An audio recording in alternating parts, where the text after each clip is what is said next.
of the Uhuru Solidarity Movement's National Convention. I wanna start off. Yeah, round of applause. I wanna start off by saying, hands off Uhuru. Hands off. Reparations. Down. Unity through. Reparations. Uhuru. So Uhuru to all those who couldn't make it to the first day. It was amazing. You have to watch it online. Absolutely historic. And we're very excited to have all of you who are here with us today. We've got an incredible lineup of speakers and events for you today. But before we get into that, I'd like to invite up Chairwoman of the African People's Solidarity Committee, Penny Hess. Oh, I'm so sorry. My mistake. I'm inviting up Chair of the Uhuru Solidarity Movement, Jesse Neville, to give a quick summation of the day one of this convention. Thank you, Jamie. Unity through. Hands off Uhuru. All right, Uhuru, everybody. Thank you to Comrade Jamie, and welcome back to day two of the 2023 Uhuru Solidarity Movement National Convention. White people say no to FBI war on Black liberation. Hands off Uhuru. And just want to salute our leadership in the African People's Socialist Party. We're very honored to have with us today the founder and leader of the Uhuru movement, Chairman Omali Yeshitela. Uhuru, Chairman. Uhuru. And we also are joined by the Deputy Chair of the African People's Socialist Party, Deputy Chair Ona Zane Yeshitela. Uhuru. And returning for day two, we're very honored to have a member of the Central Committee of the African People's Socialist Party, the Director of Agitation and Propaganda, Director Akile Anai. Uhuru. And also returning for day two is the chair of the Hands Off Uhuru, Hands Off Africa campaign, who is joining us from San Diego and is with us here in St. Louis today, Comrade Chair Mwezi Odom. Uhuru. And I also want to salute the chairwoman of the African People's Solidarity Committee, who is here with us in the room, Chairwoman Penny Hess. Uhuru. And welcome back to all of you who are joining us again, and to all of you who are joining us who weren't here yesterday. We're very happy to have you here with us for this conference of the Uhuru Solidarity Movement, the organization of white people working under the leadership of the African People's Socialist Party to organize in the white community for solidarity with African liberation and reparations to African people. And yesterday was historic. It was incredible.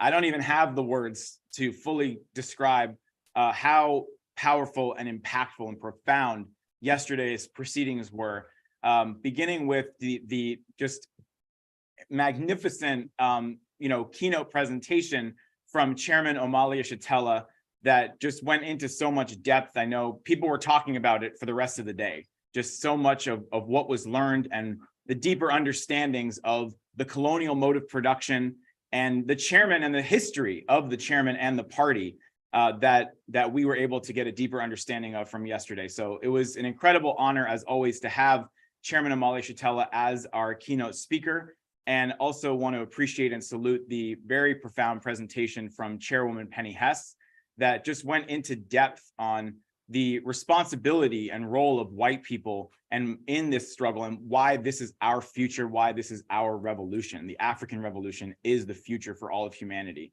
And I also want to appreciate the presentation from Deputy Chair Ona Zane Yeshitela, which was really profound, showing just the scope of the party's strategy to translate the vision of African internationalism into a concrete, tangible reality in the world through Black Star Industries, which is named for the projects that Marcus Garvey initiated over 100 years ago, and which, as we saw at the end of Deputy Chair's presentation, showing the red, black, and green flag flying over the hilltops of Africa, which comes from the quote from Garvey that someday that flag will be planted, and it is happening now. It is Garvey's vision, the whirlwind. Garvey said, "Look for me in the whirlwind." And that's what we saw a glimpse of yesterday with Deputy Chair's presentation. And we're going to really see it today when we go on this incredible tour.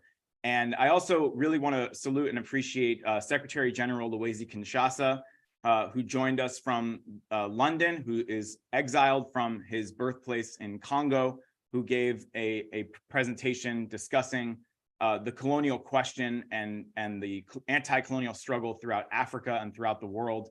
And also Nancy Mansour from the Palestinian solidarity organization, resistance organization, Existence is Resistance, who spoke about the relationship and anti-colonial unity of the African and Palestinian struggles and the conditions faced by the Palestinian people today under the brutal domination of the Israeli colonial settler state. And we also had on that panel Chairwoman Penny Hess and Chairman Omali Shatella, and that was another amazing, amazing panel. And then closing out the day with this electrifying, momentous discussion about the Hands Off Uhuru campaign, Stop the Legal Lynching of Chairman Omali Shatella, where we had the opportunity to hear from Chairman Omali, from Chairwoman Penny Hess, from supporters of this campaign, from the leader of the Hands Off Uhuru, Hands Off Africa counteroffensive, Chair Mwezi Odom. We were able to hear from the Green Party, who have been consistent supporters of the Hands Off Uhuru campaign, as well as Alderman Jesse Todd. And definitely not last but not least, we heard from Director Akile Anai. That was definitely a highlight.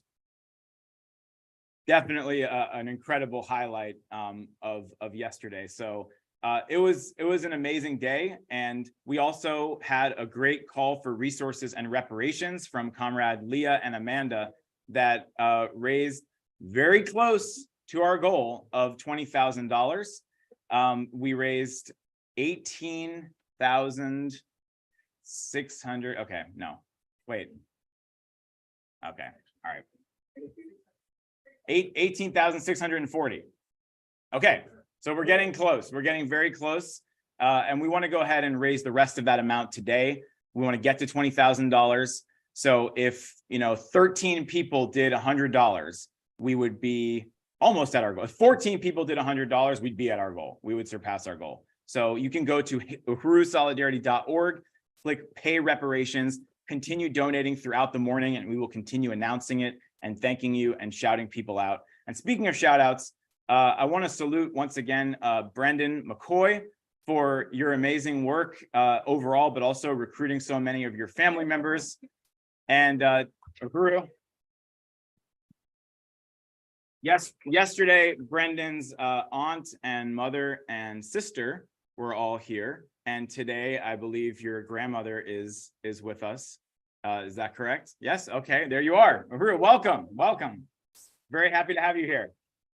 And your brother right there next to you. So great to see you as well. Thank you for being here today.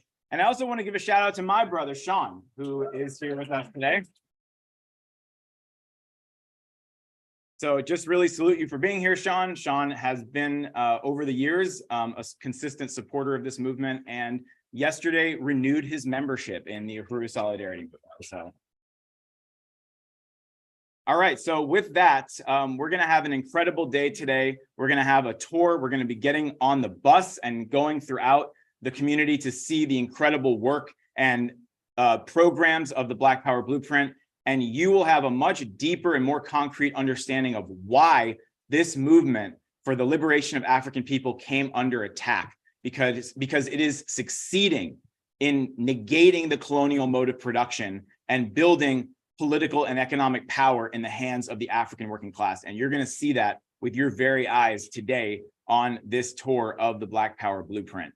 And also later this afternoon, we're going to be doing our elections of our National Steering Committee, as well as talking a little bit about our plans for the rest of the year in terms of building the Uhuru Solidarity Movement. And then to conclude this convention, we will be transitioning into a 3 o'clock Sunday rally hosted by the International People's Democratic Uhuru Movement. Everyone should just stick around because that is the grand finale of the convention.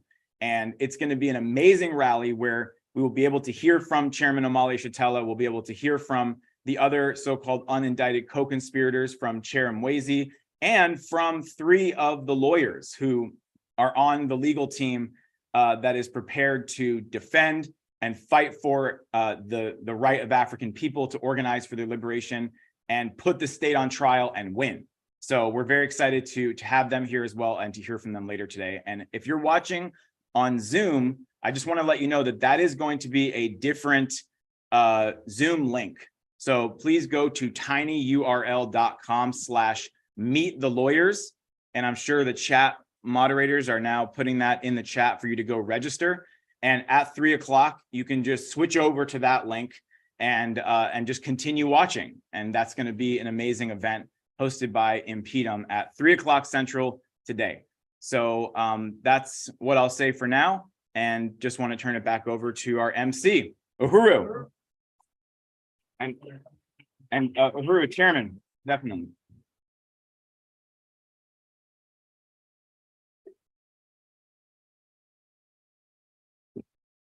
Uhuru. I'm not the MC.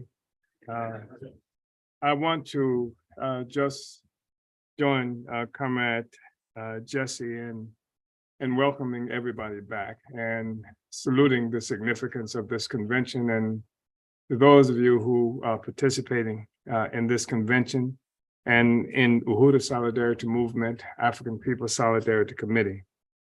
I want to say that we have not committed the legal offenses that have been alleged, that have been attributed to us, our movement and our party. That what we are about is bigger than just preventing the FBI or the federal government from jailing me and the others who've been characterized as unindicted co-conspirators. And that it's all manufactured. And they've stolen all kinds of materials from us, videos, audios, photos, text messages, emails, etc. And they use this to construct anything they want to. We have no fear that they'll be able to find us guilty of any kind of law breaking. We don't fear that at all. We know that they can manufacture it. But I just wanted to remind everybody what our mission is. It is the total liberation and the unification of African people globally. And it is, we do this, we pursue this mission with an understanding that we express over and over again in 1,000 different ways, that this is key to the liberation of the working and oppressed peoples of the world. That it is the strategic front for overturning a system based on exploitation, death, destruction, and it gives us the ability for the first time in history to unite the world in a much better place, with the people having actual control of the resources that should belong to the people and not a handful of forces who have identified themselves, created themselves, painted themselves as permanent rulers of the world. We believe that the people should have control of our own resources. And in this struggle, we've asked all kinds of people and groups to unite with us. The reason this counteroffensive is characterized as Hands Off Uhuru, translated Hands Off Freedom, Hands Off Africa, is because we're asking everybody to unite with that. Africa has been laid waste for centuries now. All the blood, resources, material, and the genius, culture, everything stolen, rebranded, pushed back out, and we no longer recognize it as ours, and the people who possess it don't have to recognize that it's ours, right? But we're saying that we can have a different kind of world. So On yesterday, Comrade Chairwoman Penny Hess spoke, and she talked about how someone was upset with us and saying that they couldn't support us or they withdrew some kind of endorsement because some right-wing group we were participating in some event that some right-wing forces were conducting or part of. And our response, of course, is that we just want people to unite with the struggle that African people should be free, and that the FBI has committed offense against us. And we know that in this country right now, in much of the world, there are peoples who are opposed to the FBI for their own reasons that don't have anything to do necessarily with what's happening to Black people or anything else. And we recognize that. So we haven't asked for credentials, say, you unite with us, let us see your pedigree or anything like that. We say, this is what we are about. This is what we are asking you to unite with. And I'm mentioning this because one of the members of the leadership of the party participated in a rally in Washington, D.C. And after that, another kind of indoor event. This was the rally and event that was referenced by the force who said they withdrawing their endorsement because of the right wing. And I want to be clear that our objective is not to enter into some fray that colonizers have among themselves, etc. We recognize that colonialism is the problem. It's a problem for everybody, even those forces who are in confrontation with each other, the colonizers. Colonialism is the problem. Your problem is colonialism. That's the contradiction. We have been accused, along with other forces, of being under the malign influence of Russia. And one of the forces that has been associated with this claim is a group that has, of white people who are talking about succeeding California seceding from this country. And of course, it's not a California that's returned back to the Mexicans from whom it was stolen. It's another group of contesting colonizers. This is what so much of the world has been about, these colonizers contesting each other. That's the theft of human resources, the colonizer, get a job. You understand? I mean, the whole thing that you get rich, you make everything, you want to steal somebody else's land, steal somebody else's resources. And then I'm supposed to participate because I want Black people to be free and self-determining. And then because you want freedom and self-determination for stolen Mexico, I'm supposed to be your friend? I'm not, that's not what it's all about at all. Our struggle is for the emancipation of the people. We understand that this is a colonial mode of production. We say colonial mode of production, part of what brought it into existence was the theft of Mexico, the theft of all these lands that we live on. So we're not saying redivide. This is their struggle, redivide the world among thieves. We're saying that the way to justice is to repair the damage done to those from whom it was stolen. The Mexican people, the indigenous, other indigenous people, Africans, etc. So I just wanted to make that statement. And I want you to know who we are, what we stand for. I saw a picture this morning coming at Yejide Oramila, who is the president of the African National Women's Organization, spoke at one of these events that occurred in Washington, D.C. that I was talking about, and she's in a photo with a group of white people, and standing behind her was somebody making a white power sign, right? This is in the group that she's in. And then there was somebody with them who played a role in Charlotte. Is that what it is, Charlottesville? You know what I'm talking about, Charlottesville, where this thing came down, where Trump said everybody was wrong or something to that effect, et cetera. And one of them on the photo, that ain't us. That's somebody using us, trying to use us. That's what the FBI is trying to do, use us. They involved in this struggle with Russia, China, what have you. We have our own agenda to be free. And this is what we're asking everybody to unite with. Our struggle to be free while recognizing that this is the road to the liberation of everybody. And even those people who are so confused and they think it's their idea, the nonsense they're involved in, or they're so lazy that they think they can just get rich by taking somebody else's resource. I say get rich, I mean benefit from it.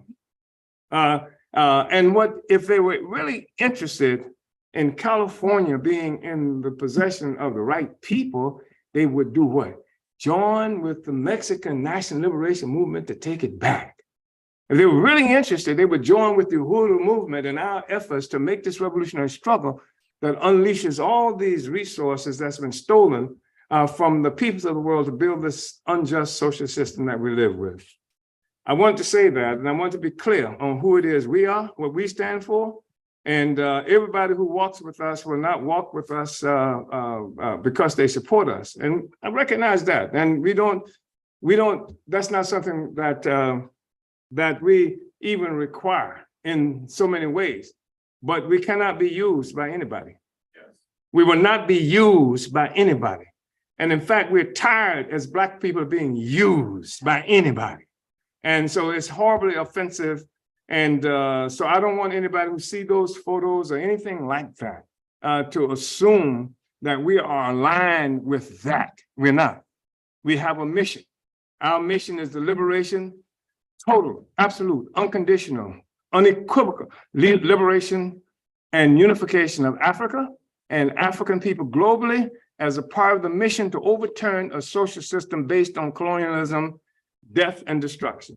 So I just wanted to say that. Thank you, Comrade James. Uhuru.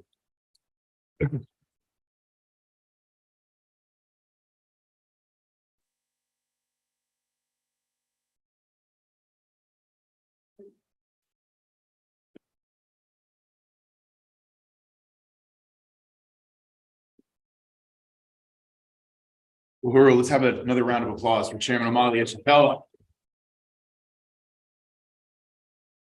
Thank you for that powerful intervention, Chairman.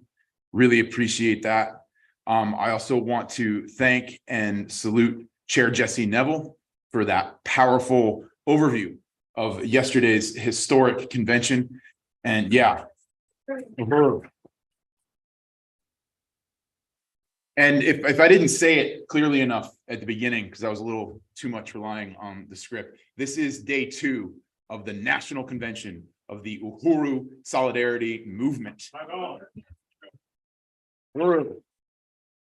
This is the movement of white people working under the leadership of the African People's Socialist Party, created by the African People's Socialist Party as an organization for white people to struggle for reparations, to return the stolen loot, and to stand in absolute and unconditional solidarity with African liberation. And I just want to say I'm really honored to be here today as a member of the Uhuru Solidarity Movement.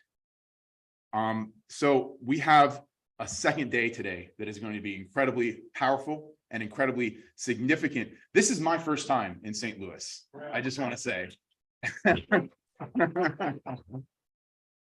It is so good to be here to see this incredible Uhuru House that I've never seen in person. I've seen it on so many webinars on Omali Taught Me Sunday Studies. So to be here is so powerful. And I just want to say, if you're watching online, if you haven't been here, you've got to come. You've got to see it with your own eyes, because St. Louis is really something to witness. Yeah. It's the first thing that struck me coming into St. Louis is just the absolute depth of the colonial conditions that African people have to live in here.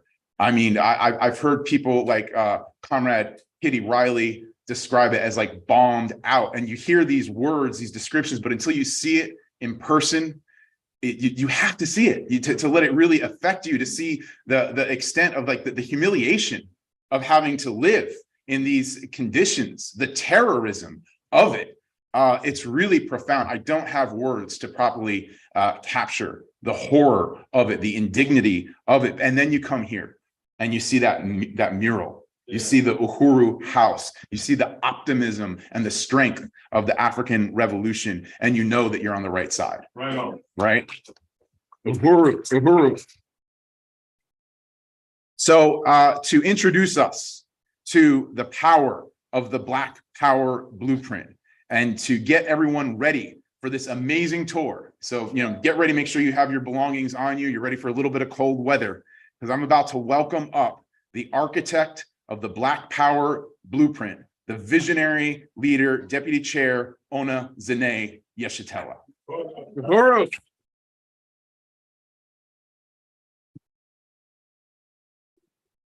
Oh, we're gonna bring up Kitty Riley too. Uhuru.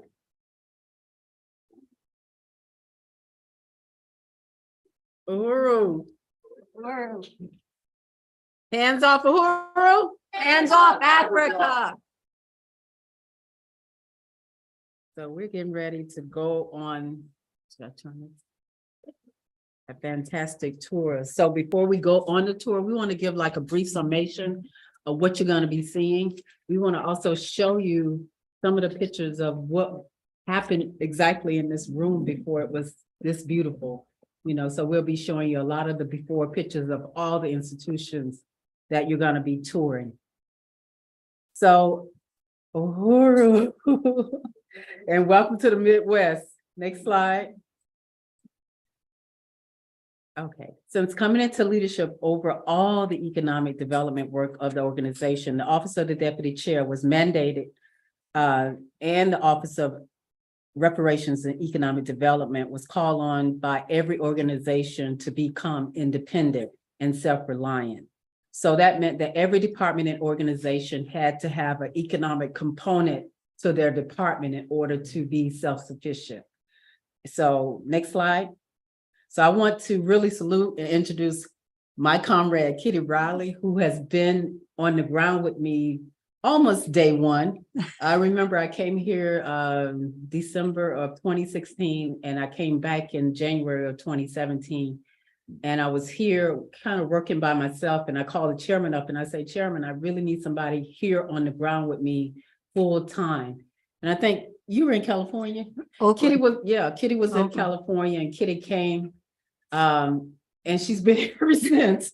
She's been on the ground with me side by side ever since. And I really want to salute her leadership around helping with put the Black Power Blueprint on the ground. She is the promotions and project director for this program. So I'm really happy to have you here with me today. It's so exciting. For her, Deputy Chair, before you go, I just want to say what a profound honor it is to work under your leadership. Chairman Omali Yeshitela's leadership, the party's leadership, but your leadership in this tremendous project that has allowed me to deepen my unity, and win reparations for this historic project, putting power in the hands of the Black community, reversing the Delmar divide and the verdicts of colonialism. Uhuru, thank you so much. So we're going to go really, really quickly because we only have 30 minutes to present this. So Kitty, you ready? I'm going to talk fast. So next slide. So of course, we've already, introduced the chairman, our chairman 100 times, and we just really want to salute him again. Next slide. Director Akile don't need any introductions. She's been on the ground here too as well. She's the director of agitation and propaganda, the Burning Spear editor, heads up the Black Power 96 radio station, and she's one of the unindicted co-conspirators. Next slide. And Zay Mbiezi, the mighty chair of the Hands Off Uhuru Hands Off Africa Defense Campaign and the administrator of the Office of the Chair. Saluting APSC Chairwoman Penny Hess, another unindicted co-conspirator who was the first white person that heard the chairman and internalized African internationalism as her own, leading the way under the leadership of the party for the colonizer nation to abandon our historic role and join the African Revolution through reparations.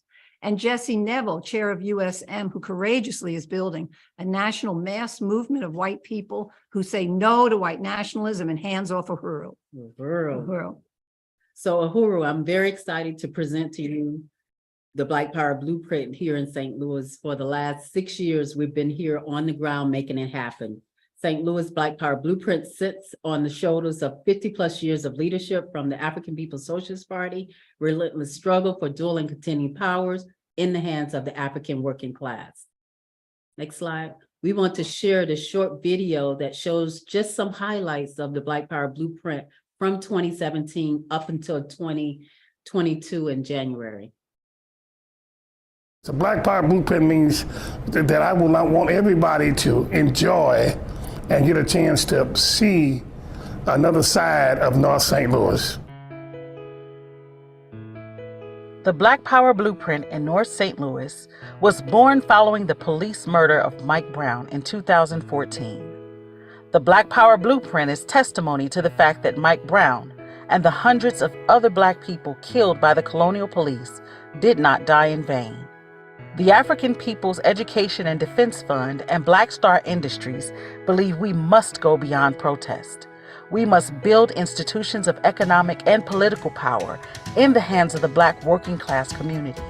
In 2017, we initiated the Black Power Blueprint in North St. Louis under the bold and innovative leadership of Onezene Yeshitela, president of the African People's Education and Defense Fund, and we have already transformed our community.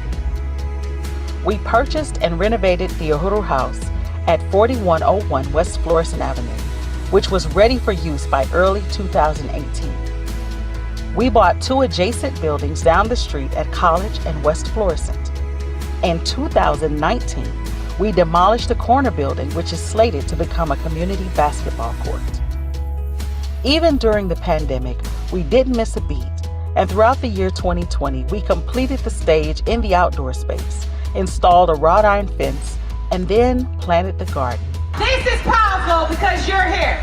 We completely renovated the 4-plex apartment building on College Avenue that will provide housing for our African Independence Workforce Training Program for our brothers and sisters coming out of the prison system.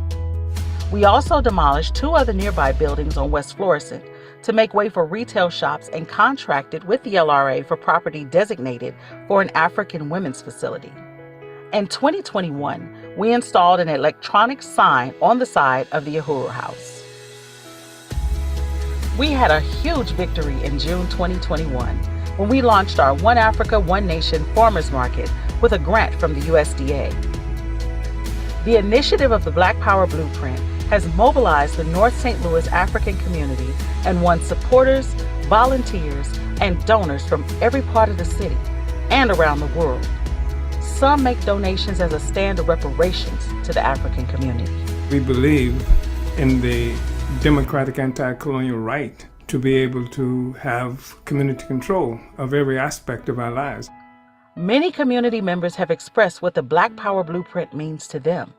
You see the money going back into the community. We want to build our neighborhoods to get our families back. Volunteer and donate at blackpowerblueprint.org.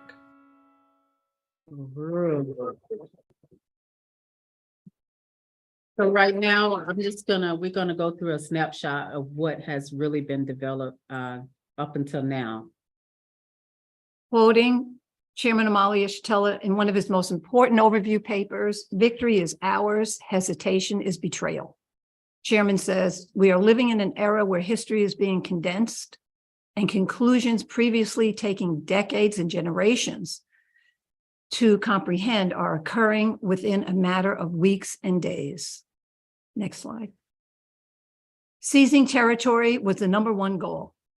The party began taking back the African community's properties that was stolen through colonial plunder under the guise of back taxes or abandoned by white flight following the Black Power movement of the 1960s. Properties were viciously seized and left to rot by the city, hoarding them in its land bank for future corporate and white developers and neo-colonial politicians. Next slide. Since the onset of COVID, the party's leadership of the economic front is in a whole new place. But we cannot get comfortable as the crisis has not reached its peak, only at the tipping point. The party is creating an economic infrastructure with centralized economic leadership, exercising self-government, and carrying out the party's strategy of building economic institutions for dual and contending power that erodes the colonial mode of production. The party is constructing the government, contributing to the functioning of a state entity, a state apparatus. Next. St. Louis is now the headquarters of the African People's Socialist Party and the Uhuru movement. Since 2017, we have fought and acquired land, condemned buildings, and began renovation. These 14 properties is completed, at least 5 of them in less than 6 years. The first one is 4101 West Florissant, and you're sitting in it right now. We purchased this condemned building from a private owner in June 2017. Black Star Industry purchased and renovated. The cost of renovation was $150,000. We did this in less than 10 months, which was a record. Yep. There was no plumbing, no heat, no air conditioning, no electricity, and no floors. And I want to just say, Kitty and I were the contractors for this building.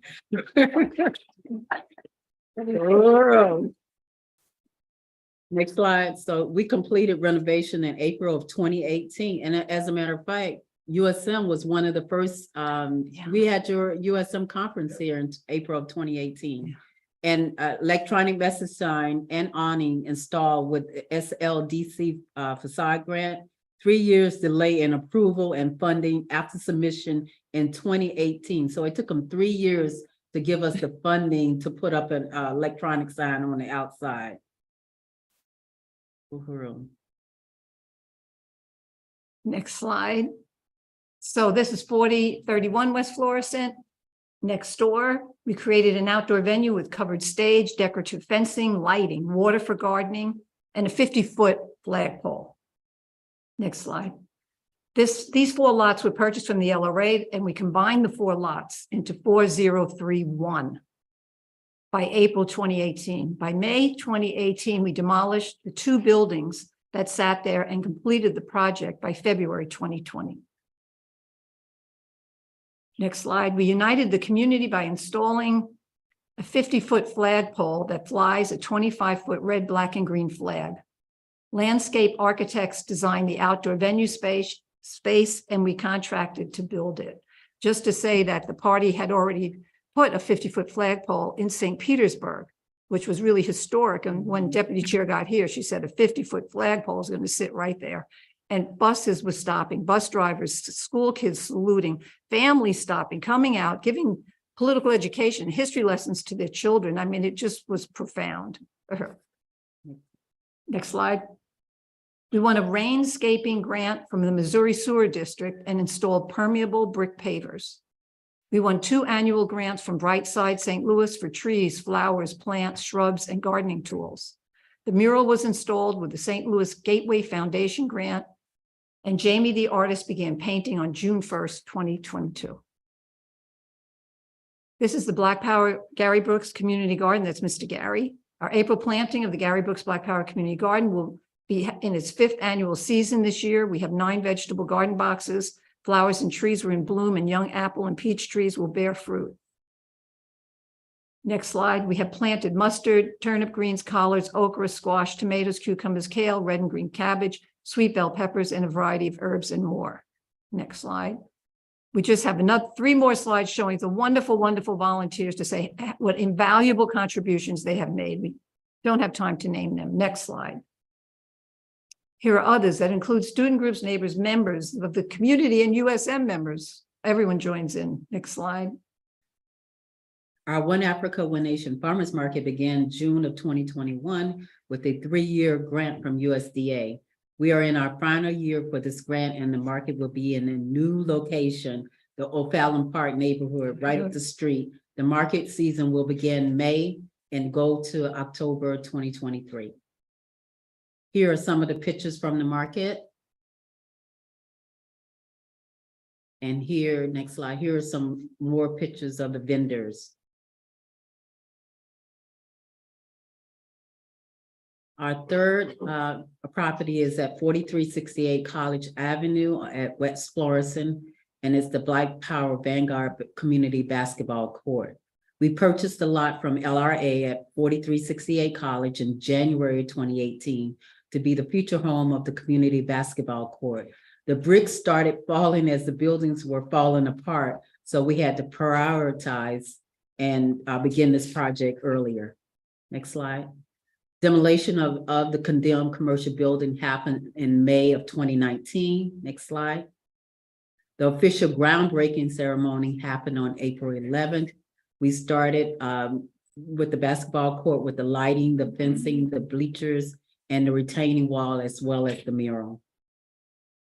The basketball program will improve our health strengths, our relationships in our community, foster communication skills in our youth, lower stress, boost mood and self-esteem, and celebrate a long life memories for our children and their children that will last a lifetime. This was no easy project, as we can explain more on the tour. Grading the property, getting ready to install electrical wiring under the ground was a nightmare. Pictured here is our electrician, Jason Pye, with Mr. Hayes and Ray Woods contracting, rebuilding the retaining wall. Next slide. Pouring the concrete slab took 8.5 truckloads. This was a major construction project. Next slide. We see a photo of Chairman overlooking the project daily. You know, pouring could not stop until it was completed, and then the sport court material was installed. Next slide. Jamie, the artist, took on her second Black Power Blueprint project, creating the mural along the 100-foot retaining wall. Next slide. Thanks to the chairman for the name and logo ideas. We will be taking a live tour of the location. So we want you to be surprised to see how beautiful it is. APDF spent upward to $160,000 for final completion of that project.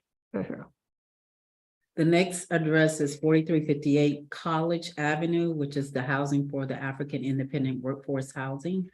Next slide. We purchased this fourplex building from a private owner in December of 2017. Next slide. Here are some of the contractors and workers employed through APDF and the Black Power Blueprint. Next slide. Here are some of the before pictures of the fourplex. And, you know, we had mostly all African contractors and workers and indigenous and Mexican people working on these properties. Next slide. Here's some more pictures of before and after. That's you. Well, saluting Philly Uhuru Furniture and Uhuru on the Move, one of the institutions of the same nonprofit, African People's Education and Defense Fund. There's a photo of Allison, the store manager, and Bub, who's over the whole Uhuru on the Move, and the truck team for driving close to 900 miles through the snowy Pennsylvania mountains to deliver a truckload of beautiful furniture from APEDF's Uhuru Furniture. It was actually less expensive to do that than to get used furniture in St. Louis. Would never be the quality. And next slide. Here is myself and the Kenge unloading the beds and bringing them into the fourplex. Beds are being put together and set up by volunteers as well. J.D. Shep Foundation donated a grant for all the appliances in some of the AC units, saluting the grants team. Next slide. The party is planning a ceremony dedicating the African Independence Workforce Program housing to Richard Mafundi Lake. And each apartment will be also dedicated to a heroic African political prisoner, Sione Okali, Desi X Woods, Matula Shakur, and Asada Shakur. The finishing plans include going to UFC to purchase a truckload of furniture, which we've done already, and also Enzo. So it's gonna be really a surprise when you see this. So here's a sneak peek of just a little bit of the furniture that you're gonna be seeing on the tour. Our next property is at 4007 West Florissant, and it's gonna be the Black Power Square Retail and Development Center. Purchased these properties in July of 2019 from the LRA. We demoed the condemned buildings in 2020 from a grant we received from Cliff Bar. We had invested $20,000 and it would cost $350,000 total to complete this project. We are looking for funding opportunities to begin building this project from the ground up. The vision is a shipping container complex that will provide affordable move-in ready spaces to grow local businesses. Black Power Blueprint just met with Chicago organization that created a similar concept called Boxfield. So we just want to show you real quickly the concept of that, of what we want to build. No, I don't know. It's not letting me open that. It's not, okay, so we'll keep going. Oh, it's open for me, okay. Oh, Wait you a know minute. what? Okay, hold on. I think Wait a minute, Sorry, It's you coming. can do it on this other. what happened? What happened to my thing? Oh my God.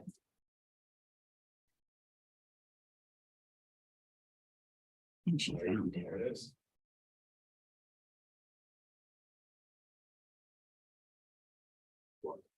We did all that.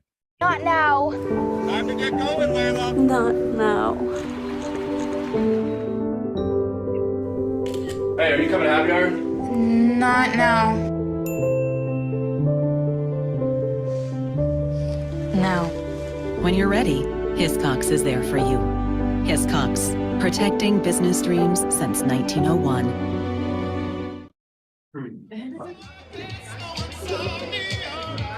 Boxville is this cauldron of culture, and it's this cauldron of connectivity and of innovation in the community and by the community. A little bit of everything is happening at Boxville, and that's part of the goal, is to offer diverse options in a community that lacks many options to begin with. Boxville is Chicago's very first shipping container marketplace, where we're using modified shipping containers in place of traditional brick and mortar spaces. Boxville saved my life. We're just growing and growing, and I'm just so thankful again for Boxville, for my team, my family that are part of Boxville. I want to give more access to runners on the south side because there were no running stores south of Roosevelt and Canal. I'm the only store currently on the south side of Chicago for running. So I've been in Boxville almost a year, coming up in this June. The pandemic was a gift and a curse. For me, the gift was I was able to finally open up my produce store. Business has been great. We're introducing some new things to the community, and the community has been coming out and supporting us, and we love it. Come on down to the hot dog box. Boxville is literally like a business class, a business course. You know, it's really cool to integrate ourselves with other aspiring entrepreneurs. We have a lot of support helping us learning how to properly scale and grow our business, and I think that's really important. So in the front market square are mostly your food enterprises, where we have our produce markets and top-up vendors. And then the back neighborhood square is more of your retail commercial spaces. So we have 10-foot containers, 20-foot and 40-foot containers. We like to start people small and then they grow.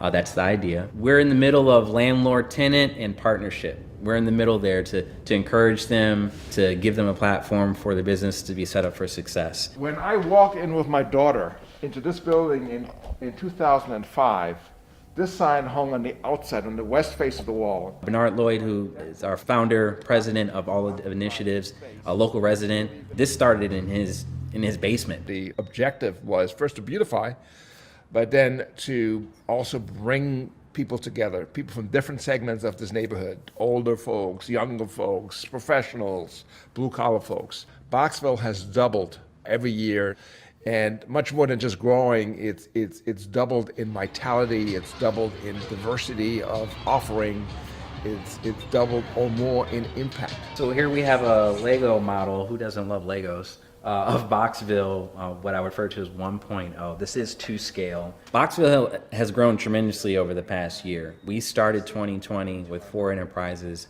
We ended 2020 with 9. So our site is expanding, and the goal is to get to 100 containers, Boxville 2.0, where we're planning on putting 100 containers on site, building straight up. So imagine 4 stories of shipping containers. You see real time how your work is affecting people and growing businesses, because commerce is the key to rebuilding a community. You have these forms of culture that come together in Boxville and that provide so many opportunities for connection.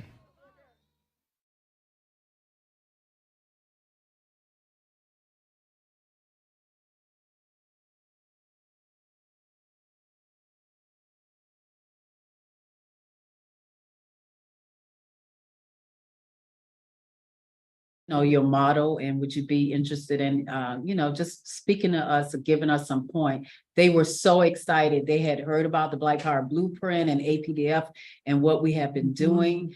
And they said, you are our sister organization, so we're going to be traveling to Chicago to meet with them and discuss how we can get the Black Power Blueprint started here on the ground. So I'm really excited about this project. So up next is 3771 West Florissant. It's going to be the home of Uhuru Wakalia, our Women's Health Center. And we really battled opposition from the alderperson to secure this property along West Florissant Avenue. And as a matter of fact, elections are happening right now, and the alderperson who was in opposition, he lost the election. So yay. Oh, next slide. So we purchased this lot from LRA in September 2020. The architectural plans developed and approved by the LRA on October 2021. Building this capacity to nurture, support, and cultivate healing and wellness skills give African women the opportunity to care for our bodies, which is life-producing. Even more, these women can return the skills they acquire towards building economic capacity for the community members who they train themselves. Next slide. The foundation of Uhuru Wakalia is yoni steaming, a self-care technique that promotes health and reduces stress. It will teach self-care to women who are overworked and extremely stressed by limited resources and the lack of safety in the world at large due to colonial conditions. Next slide. This health center will not only impact the women it serves, but will train women to become entrepreneurs. Economic empowerment is the foundation of the ability to create the kind of life you deserve. Working for oneself allows for full empowerment because you are in charge. Next slide. This health center will offer a real ground-up approach to community development. As individuals are empowered and work together to empower others in the community becomes self-sufficient. Self-sufficiency reduces stress and provides safety in a way that nothing else does. Next slide. The training took place already. Actually, the training took place on the day that we got raided by the FBI, Friday, July 29th. This training happened in spite of the raid that happened here. Uhuru. Next slide. We're looking to complete this project in 2024.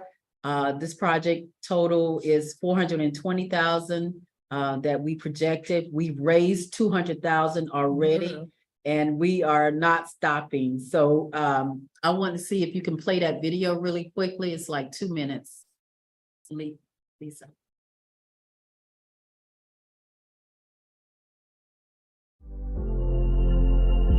Each year, the number of babies that die during childbirth in St. Louis could populate 15 kindergarten classrooms. The Black community in St. Louis suffers from an infant mortality rate 3.3 times that of white people. In a city that is home to some of the best medical care in the country, African women are denied access to prenatal and postnatal care. There is nothing natural about this. These are symptoms of an unjust colonial system. Our power and our self-determination have been taken from us. But we are fighting to take back the power over our own communities and resources and the futures of our children. The Uhuru Wakalia African Women's Health Center is the latest initiative of the Black Power Blueprint, a comprehensive neighborhood revitalization project that is transforming North St. Louis through renovation, self-sustaining economic development, and political power by and for the Black community. Uhuru Wakalia, or Freedom to Nurture in Swahili, will be a Black-led wellness education center to empower Black women and girls in caring for our physical, mental, and emotional wellness. Our vision is to provide health and self-care programs that reinforce our traditional African culture. We are investing in the future of our community with doula and childbirth educator certification programs, along with opportunities for employment and entrepreneurship. Our programs will address the mental and physical health of Black girls and women, including prenatal, birthing, and postnatal care, trauma-informed yoga, an annual African Girls' Day event, a medicinal herb treatment program, and more. We have already begun training 15 African women from North St. Louis to become certified doulas. We've acquired the land for the health center, and now we need the funding to begin construction and bring this much-needed respite to our community. When we have power over our own communities, our resources, and our own health care, no African mother will have to mourn the loss of her baby, and every African child will have a future of prosperity and peace. Support this innovative and empowering program. Donate today.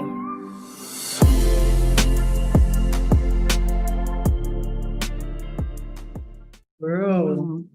Whoa. Next slide. Whoops. Each year, the number of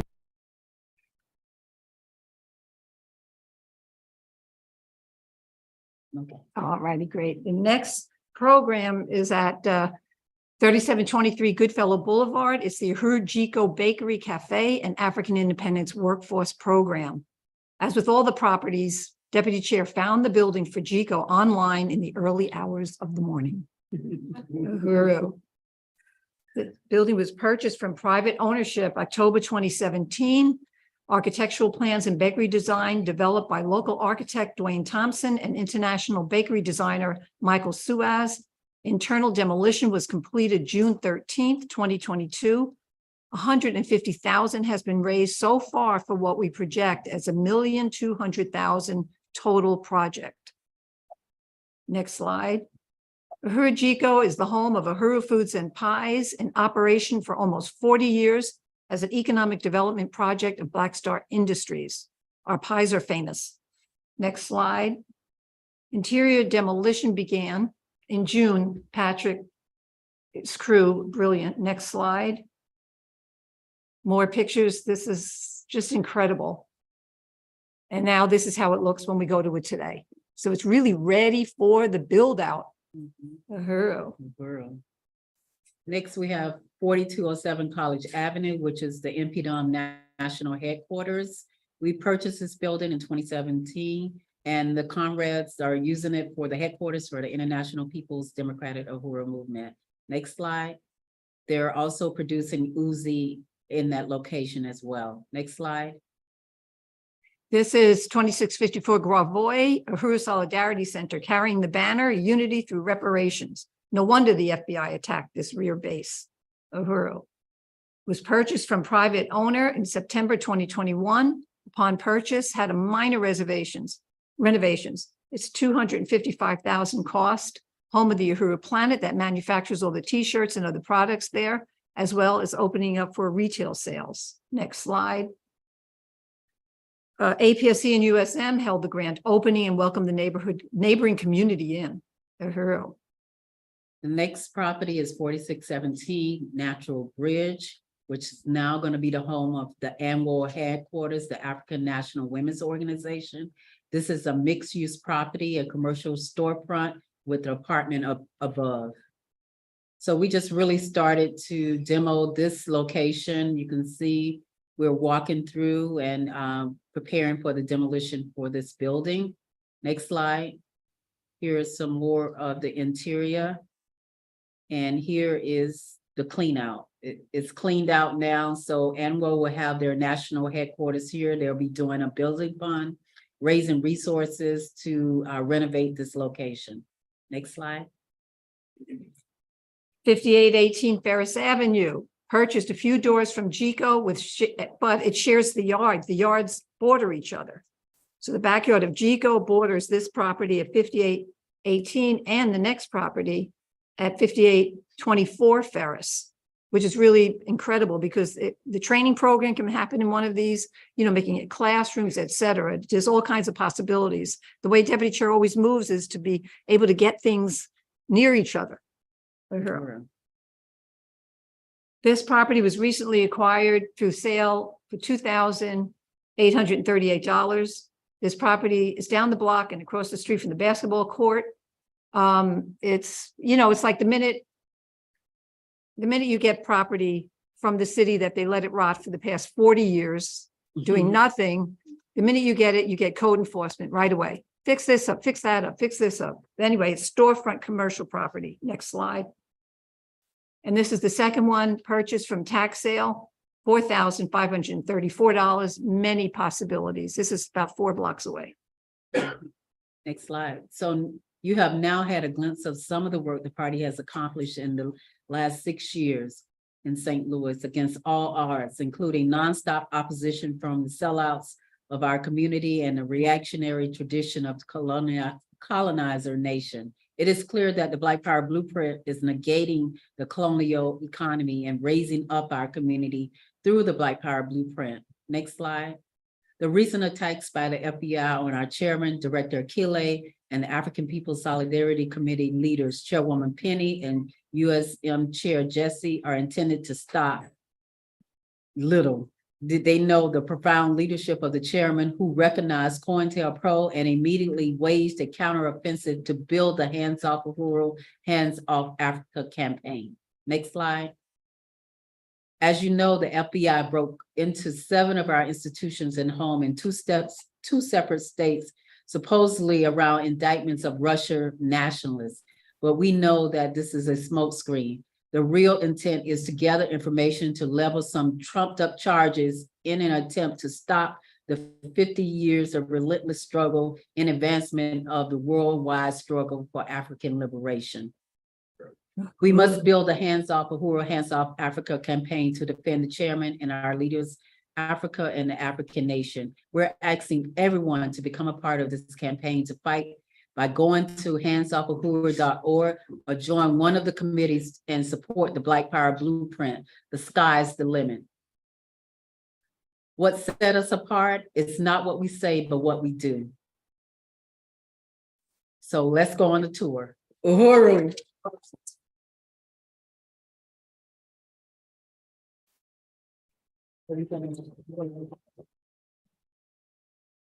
Uhuru. I think at this point, we're asking everyone. Chairman, you coming up? Chairman's coming up. I think that what should be really clear is that through the work of the deputy chair and her team, the African People's Socialist Party is redesigning North St. Louis. Yes. That's what should really be clear. That it's being recreated. And that's what's the war. Part of this war against us is that. The fact that we've shown what the people can do independent of the government and despite the government. The government has locked us into this process of permanent poverty and what have you, permanent despair. And it's not just a basketball court. It's not just this place. If you see what was just presented to you, the entire North St. Louis is being redesigned and bringing in resources that the government wouldn't. The government couldn't do it.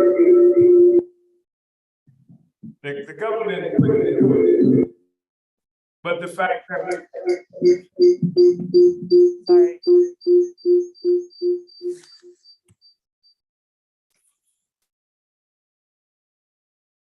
But the fact that we are doing it shows that it can be done. Yes. And if the government wanted to do it, it's got so much resources and resources that belong to the people here that we don't have access to. That's the significance of your presence, your participation in this process. People ask how you're going to get reparations. We say we're getting it.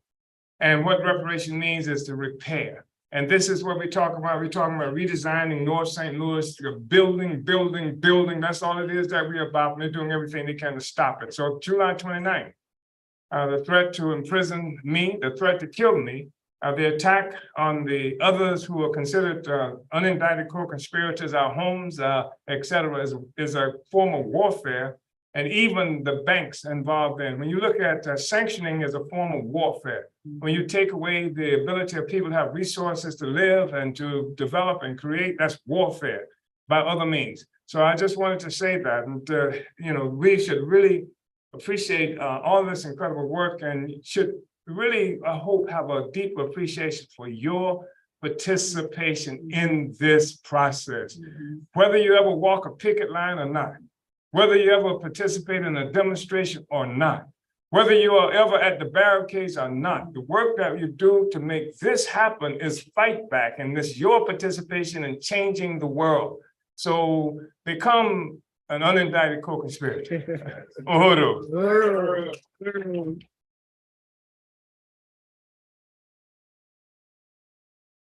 So we're all gonna head outside. Make sure you've got your soap, a little chili, beef wrap, a water bottle, and a cook bar for the road. It's gonna be about 3 hours total. And I do have a program here if you want one. We are gonna go by hours. I don't know if it's gonna. Yes.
Deputy Chair.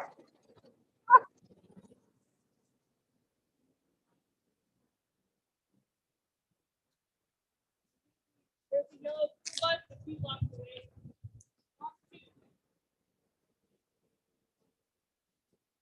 Are we still waiting for people to come out before we start?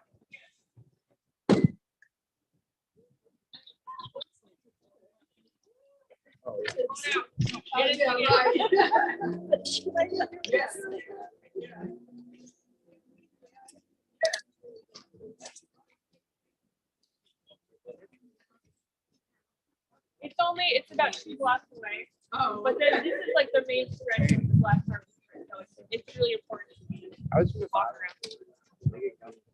Want to wear it now? Yeah, because it's a little cold. I was already. A little behind already. All right, let's go.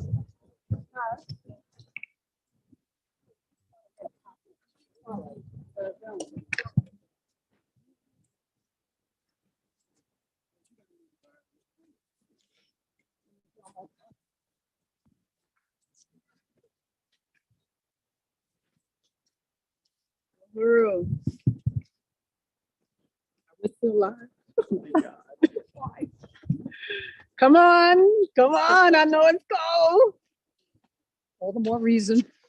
So as I said, in the presentation, there were 2 commercial buildings on this lot that sat here and here, and we demolished those buildings. And we made this beautiful outdoor venue for people to have their weddings, music events, all kinds of events. We also have the garden. Uhuru, thank you, Deputy Chair. The garden, it's really important because they want to call this area, the north side of St. Louis, a food desert. And literally, if you work here, you must bring your food. There really isn't any place to get food. And I don't know. You can just talk into it like this. Can people hear Kitty back there?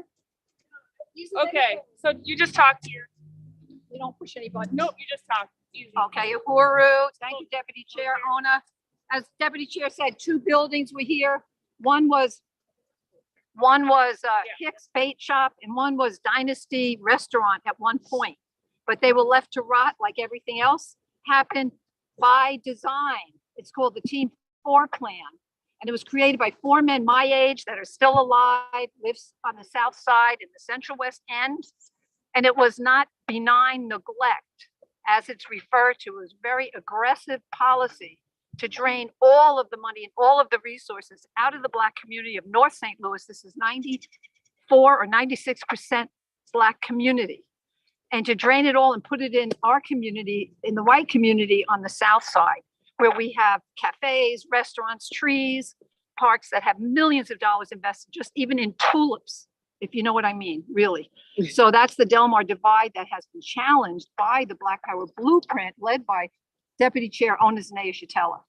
And the garden she named after Mr. Gary, who lived there for 30 years. He is now in a more assisted living. But he was the friend. The Deputy Chair first got here and would make breakfast, let her use the bathroom. Like we said, that had no plumbing, no bathrooms or anything. So here we have 9 vegetable gardens. And I told you, it plants everything because Mr. Gary tells me what to plant. It's all greens and collards and everything, okra, tomatoes, just incredible. And then they go right to the One Africa, One Nation market for distribution to the community. So we also really wanted to really beautify this venue, and we decided to put up a mural. So we had a contest where we selected 4 muralists, and we decided on Jamie the artist. She came down from Birmingham, Alabama, and we gave her the vision that Mr. Gary projected to us. He wanted this to be a destination. So this is what we came up with, and it's a beautiful garden mural. And she also moved from Birmingham, Alabama to St. Louis. So now she's located here, and you'll see her work continually on down when we get to the basketball court. And just to say, the fencing came in pieces. It was almost donated. We paid nominal amount for it from a city councilman up in North County, this white guy that we visited about 4 times, went up with 4 different vehicles, packed it in all these different vehicles. And then the contractor pieced it together and welded it together. Beautiful thing. And when the mural was happening, the community was extremely inspired. Everyone was. She was up on a lift from June 1st until she finished it, like 15 straight days. Incredible. Uhuru. So we're gonna go ahead and walk down West Florissant Avenue, going out this gate and going down towards the basketball court.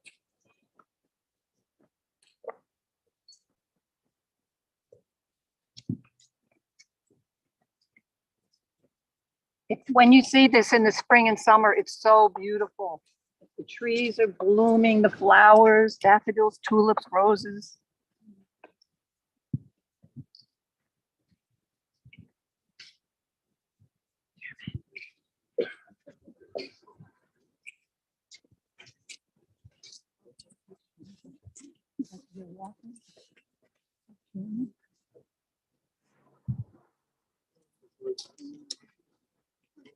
This was the home of Mr. Gary, right here. Oh, this is the home of Mr. Gary. Dear friend. And next is Reverend Ishman's church. He's another friend and supporter of the Uhuru movement. Just make sure you're holding really close to your mouth and like holding it up.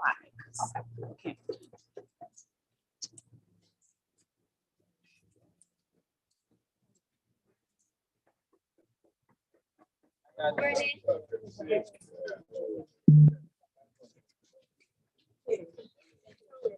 Yeah. I have this megaphone. They can't really hear the back of this.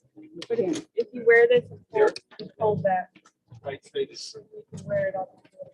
Uhuru, you can see some of the stuff that's already been done here, but it doesn't give you an idea how it was even before this was happening. You'll see a lot of devastation here, but before this happened, it was worse. And what we've seen is that people have begun to bring themselves back to the city, back to this area, have begun to repair things as a consequence of what we have initiated already. You will see how we move. And like I was saying, what we are experiencing is redesigning of North St. Louis. And that's really incredible, given the fact that you have a government that's here that's supposed to be looking out for the interests of the people, taking the people's money all the time in form of taxes and other means on the one hand, but nothing is returned except this, that you'll see that they brought here that we are changing right now. Uhuru.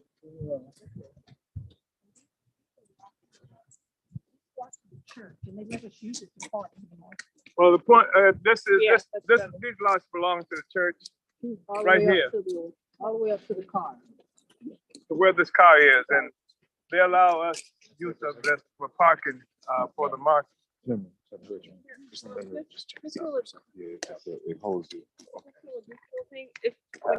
Just hold it as close as you can to your mouth so we can really hear it. Turn the volume. Oh, okay. Okay, good.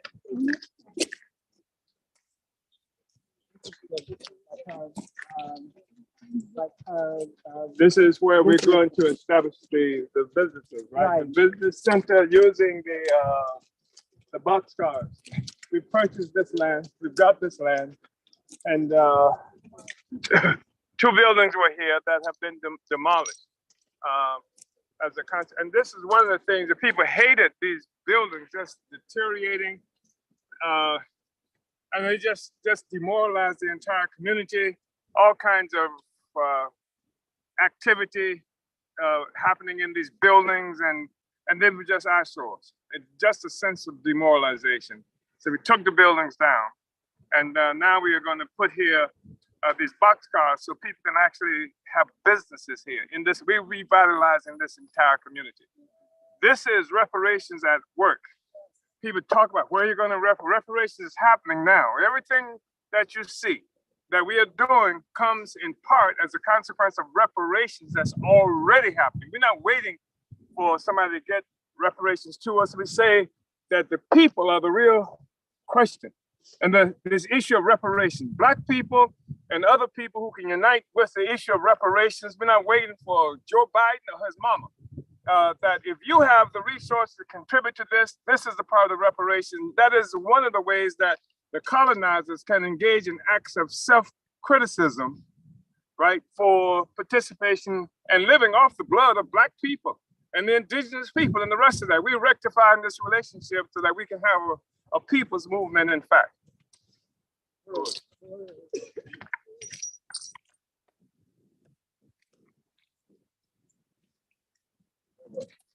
Trying to get this one.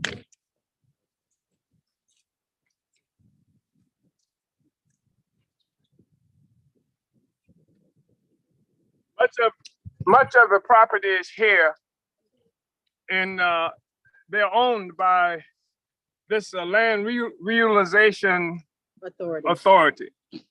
And they have created what they call a land bank. And the first land bank created in the United States was here in St. Louis. And what they do with this land bank is they say this to get rid of blight. So they take Black people's property for taxes, or you have some people who can't, widows mostly, who have aged so much they can't take care of certain things, and they use these, what do you call it, when you can't keep up with the code violations, liens on the property. The city of St. Louis is the biggest landowner in this city. And they've stripped Black people of all this property in the name of curing blight. So Black people are homeless, living in empty buildings that's left here afterwards. And then the land that they've taken to cure blight in the so-called bank, you have these big investors, white so-called investors who get hundreds of properties at a time that used to belong to Black people. That's what happens here in St. Louis, and a lot of this property is owned by the land bank, and you can get it, but it's complicated. And the thing is, we have experience, and so we've been able to get some of this until the government in the form of the local alderpersons get wind of what we're doing, and they have a problem. One alderperson came up to us or his representative and said they can make things easier for us if we gave them some money. And we didn't do that.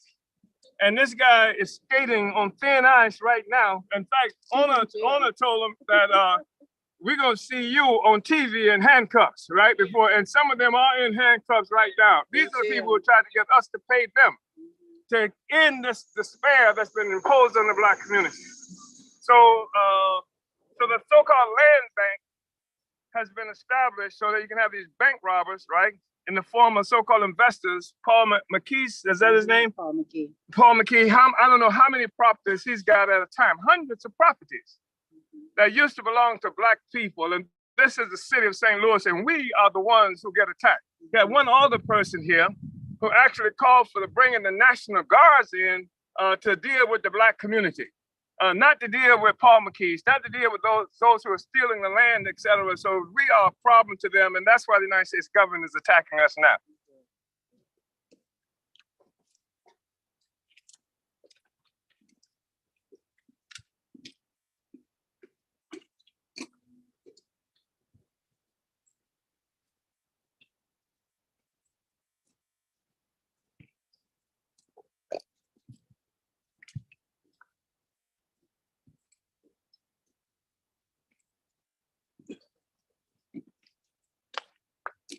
It is John Muhammad. Yeah. So once we started building and initiated the process to create the gardens, a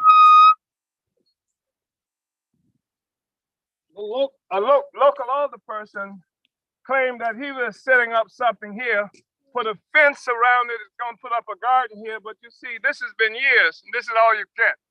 Because the problem they have is everything that we do is a statement about what they haven't done, so that we become a problem for them.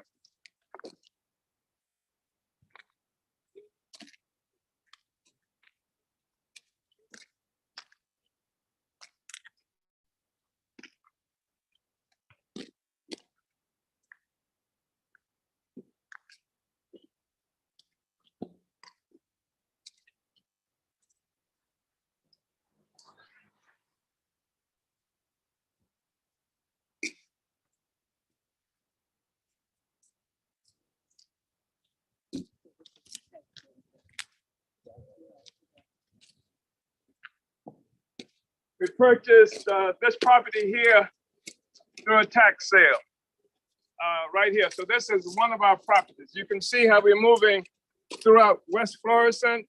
So this is one of our properties as well.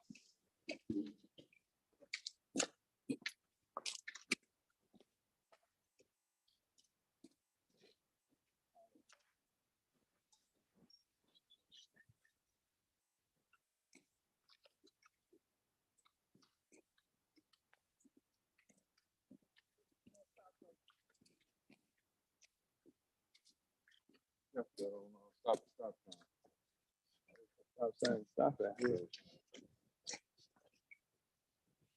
All right, come on, let's cross over.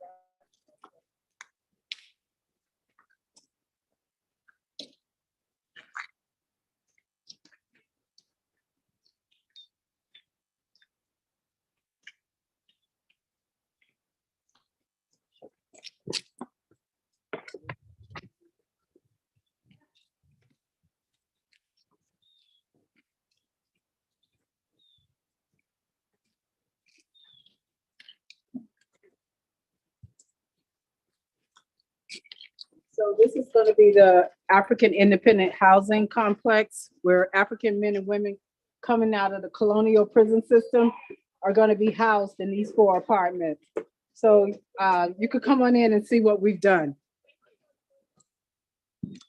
So we purchased these properties and we renovated, and we saw some of the photos of people bringing furniture and what have you.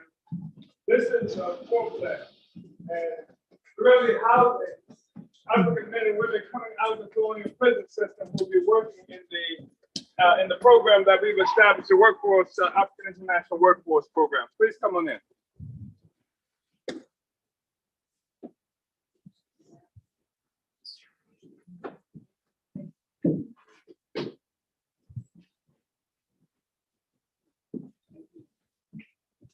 So all the furniture you see is from our furniture store in Philadelphia.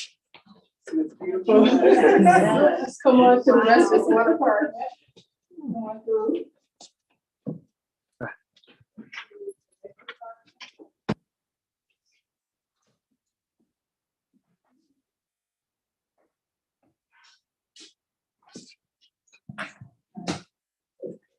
Where's she? Which room?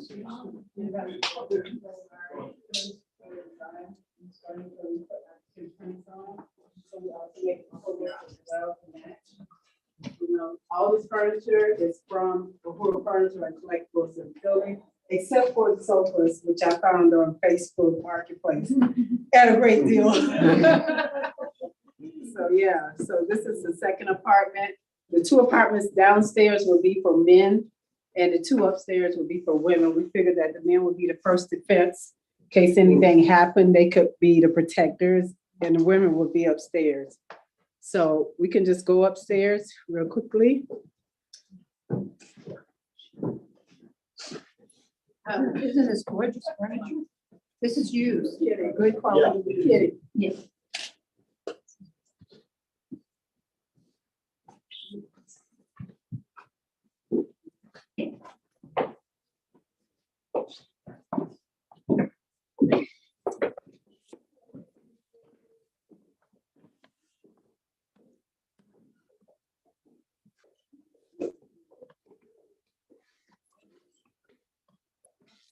My favorite. My favorite.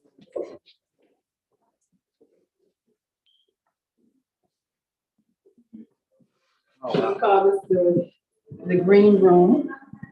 More beautiful bedding and bathroom, kitchen, all the appliances was from a brand new.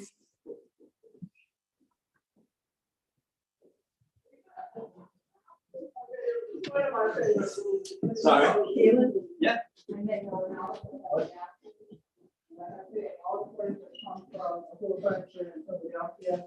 Found this on Facebook Marketplace for $300.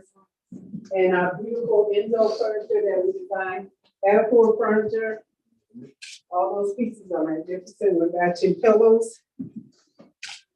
Also, I did just want to sum up, Deputy Chair. Carol was mentioning to me about the grants. And I was telling her that it was only since everyone watched the brutal murder of George Floyd over and over and over again on video, did foundations start to say, oh, we got to look at who we have been giving the money to. And the same with the USDA grant was just brilliant. They even said they don't put them in Black communities where food can actually happen. So that was a real victory of the leadership of Deputy Chair. I really mean it, really profound. And we've got all these different kind of grants. People are just thrilled to see what we're doing and what's happening, but it doesn't take the place of reparations because grants can be taken away as much as they're given. And Director Akile and DJ Eddie experienced that in Pinellas County with the Pinellas County Commissioners. What they give, they can take away. But reparations, we give that. We give that with investing in the future of humanity, ending this whole Delmar divide, this whole racial divide that divides us politically, economically, in every way. So I just wanted to address that. Yeah, and we say we want the best for the African working class. And as you can see with these apartments, so when they come out, they're like institutionalized and they don't come out to anything nice. So we really wanted this to be really special. So when they come out, they can come and train under our leadership and also have a safe place where they can come and be housed as well. What's this program look like? Like as far as like, I guess timetables and goals and. Well, right now we're working on the program. Sure. The program should be finished in the next 2 months. Okay. So it's It's a really comprehensive program that actually funders have been asking us for. They're saying that right now, all the grants that are being distributed are through the workforce program. So we decided to create our own based on all the different entities that we have within our organization. So it's gonna be phenomenal. It's really is. So the last apartment is over here. The bedrooms. These bedrooms are really sweet. Okay. Of course, everything is used except the bed. The linens, towels, you know, everything's good quality. So come up here. This is one of my favorite rooms too. The red couch. Whoa, that's so cute. Isn't that cute? This is one of my favorite rooms as well, huh? Yeah. And like we said, in each apartment, we have an Enzo piece. We have an Enzo piece designed by Uhuru Furniture and Collectibles called Enzo. Look at this beautiful African piece that we have here now. So again, I found this sofa for $250 on Facebook Marketplace. And it all came together with the help of Uhuru Furniture and Collectibles in Philadelphia. Hey, send me a furniture find. So these are our apartments for African men and women coming out of the colonial prison system. They have a beautiful backyard that's gated. We also have washer and dryer in the basement, so they can have use of that as well. Brand new furnaces, all the furnaces are new, the plumbing was built from the ground up. Yep. You see the cosmetic. But a lot of times people want to really see the basement. Yeah. You know, that's where the HVAC is and all the electrical was rebuilt. You know, this was cosmetically done, but the real guts of the building was all rehabbed. Yeah. So we're gonna go out and see the basketball court. And then we're gonna get on the bus.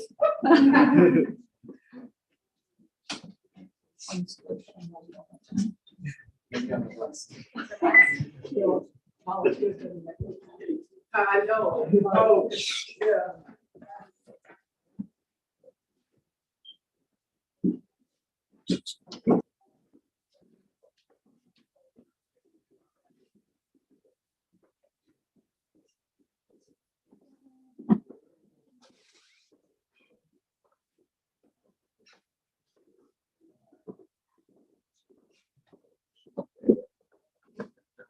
I keep forgetting it's your first time. Yeah.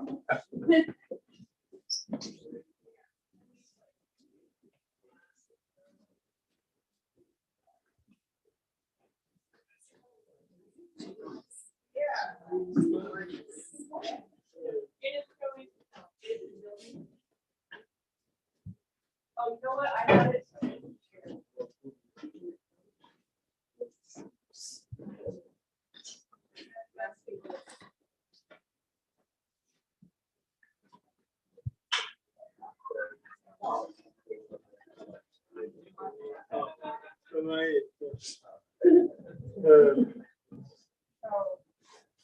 Same deal.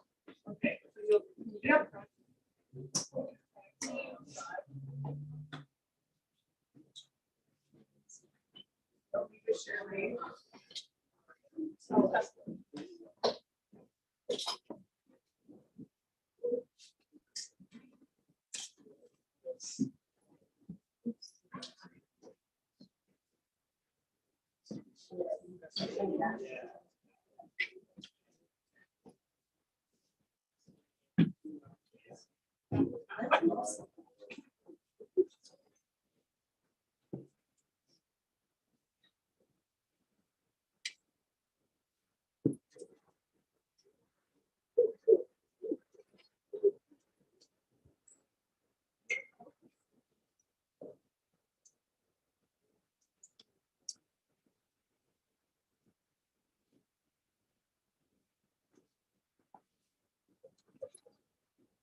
You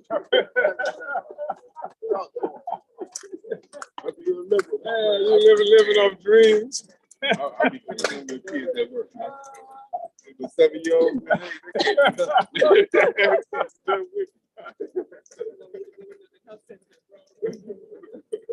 Okay, this is the Light Power Vanguard basketball court. Uhuru. So it took us 2.5 years to raise $160,000 to complete this court. Sport Court is the designers of this court, and you see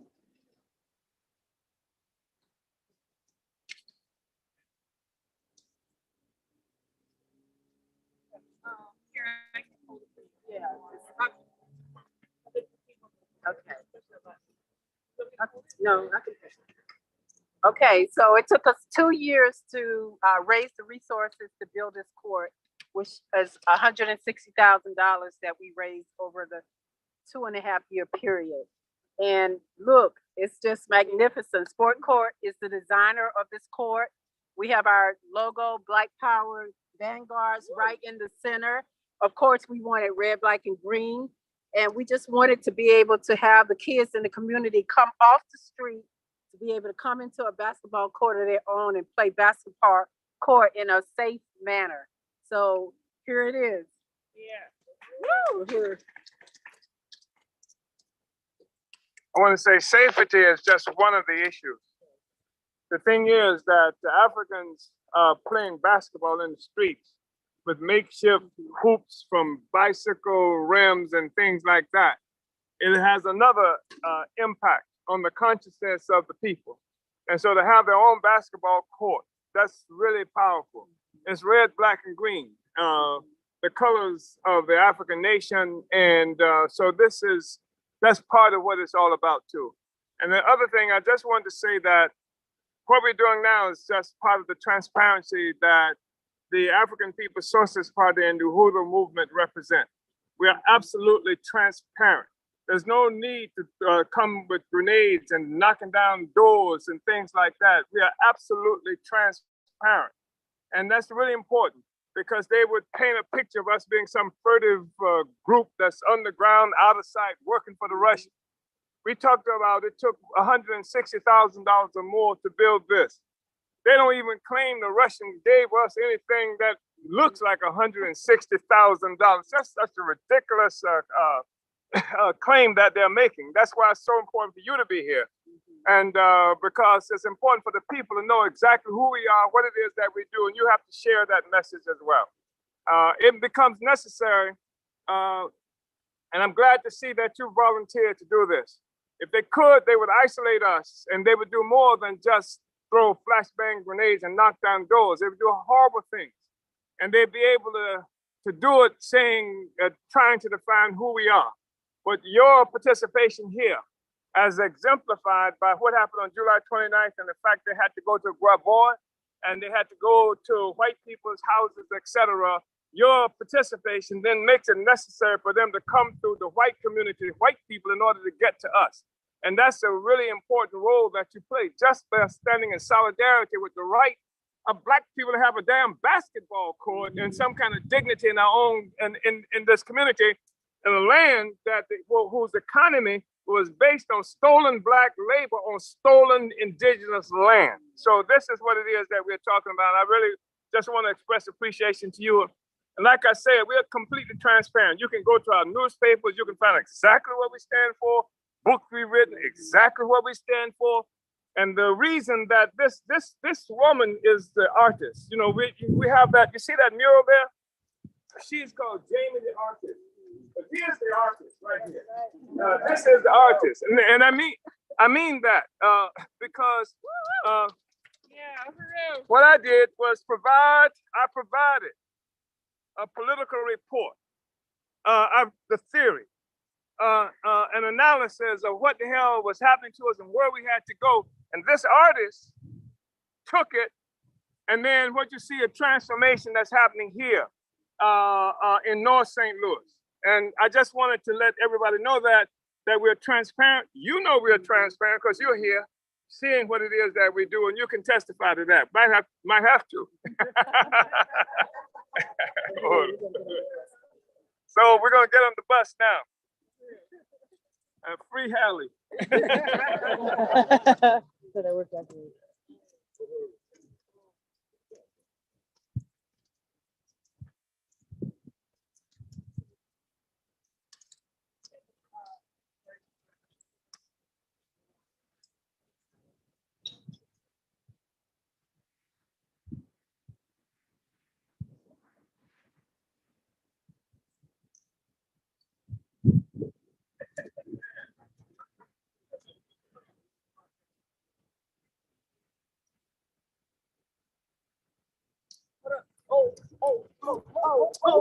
Come here, come here.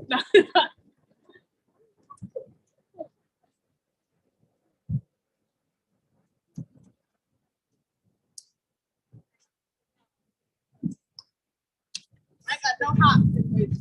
Got no hops. Oh, no, I don't. Now.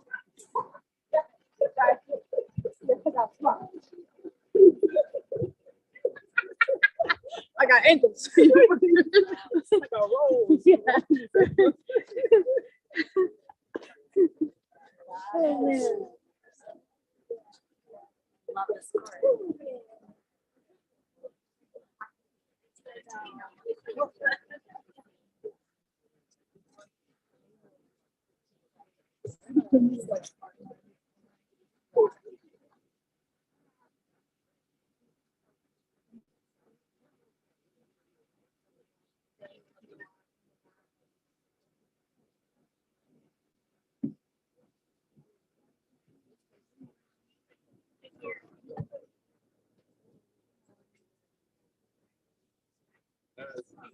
Okay, thank you.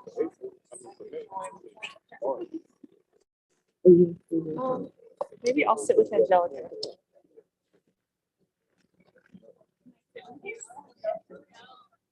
I don't know if we have that many.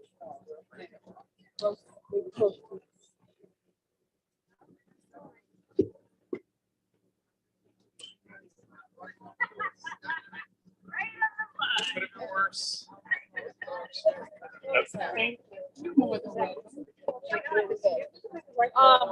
To I think children will talk to these things talk right. okay.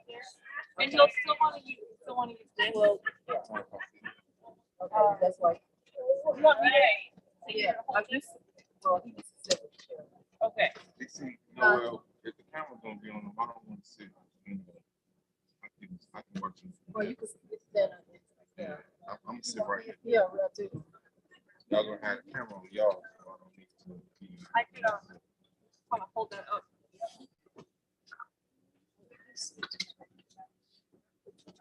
So first we're going to the health center. Okay, right here. Yeah. It should be fine. It's just like might need to swap places. Back here, okay. The sister driver was saying that if let her know if it gets too hot back here. Sister, driver will want to know if it's too warm, let us know. Is the heat okay? Good. Yeah, okay. Okay. That's a good thing.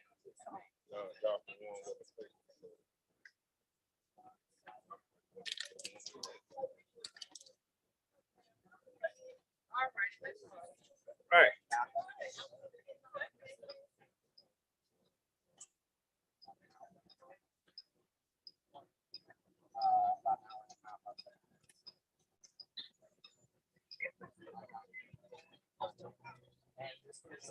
That's right. Oh, I thought you. Oh, she's trying to write down. Yeah. Yeah. Yeah. Okay. Oh, she's gonna come up. Who's gonna be? Yeah. She thought she made a mistake across.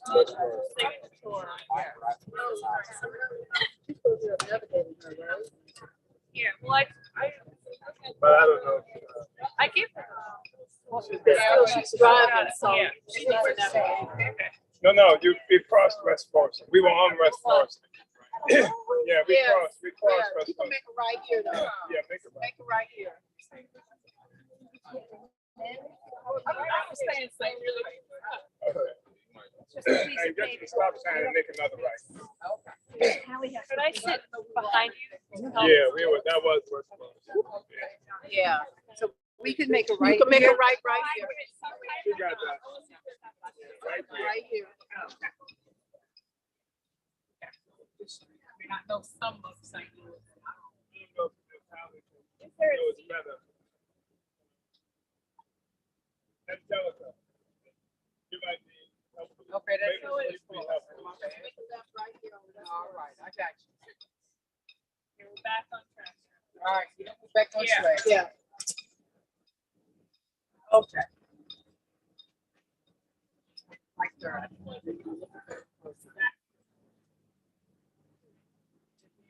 3771. Right after the stop sign on your left. Okay. Just slow up. Okay. Just slow up. Okay, you don't want to sign. Okay. Just slow up. We just want to show them this. After you pass. After you pass. Right up in there. Yes. Go up to where the white sign. Yes, ma'am. Okay. Right here. Lord, so we are approaching the African Uhuru Women's Health Center. Keep going. Keep going. Oh. Keep going. Right where the sign is, right there. That's where we're gonna build from the ground up. We've raised $200,000 already of 420 that we still have to raise. So we're looking forward to building the Women's Health Center right here in this property. Uhuru. Uhuru. Black Women's Health Center, sister Bob. Okay, go ahead. I know people are behind you. Go ahead. And now we're gonna head over to Natural Bridge where the African National Women's Organization headquarters will be located. You said turn right on Grand. Right on Grand. Yeah, Grand.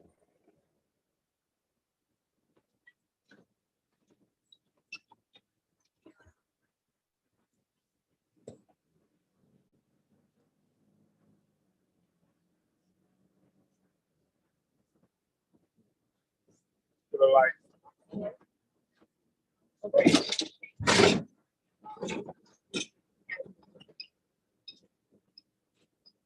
Right up the light.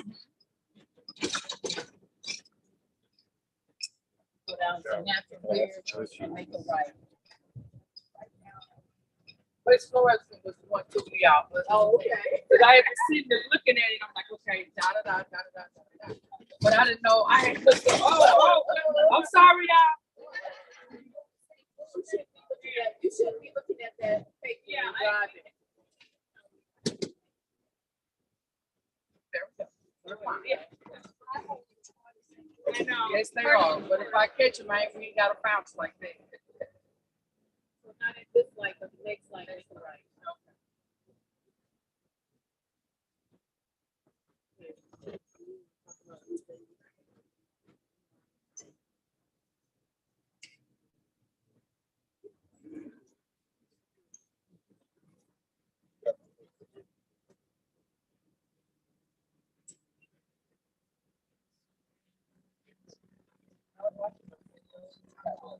What we learned here, when we talk to people who lived in St. Louis for a while, is that this was once a thriving community.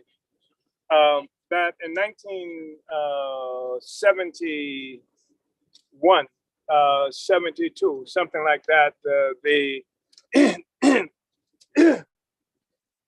they developed what they call a Team 4 plan, which was a plan that was actually created for the purpose of killing the Black community.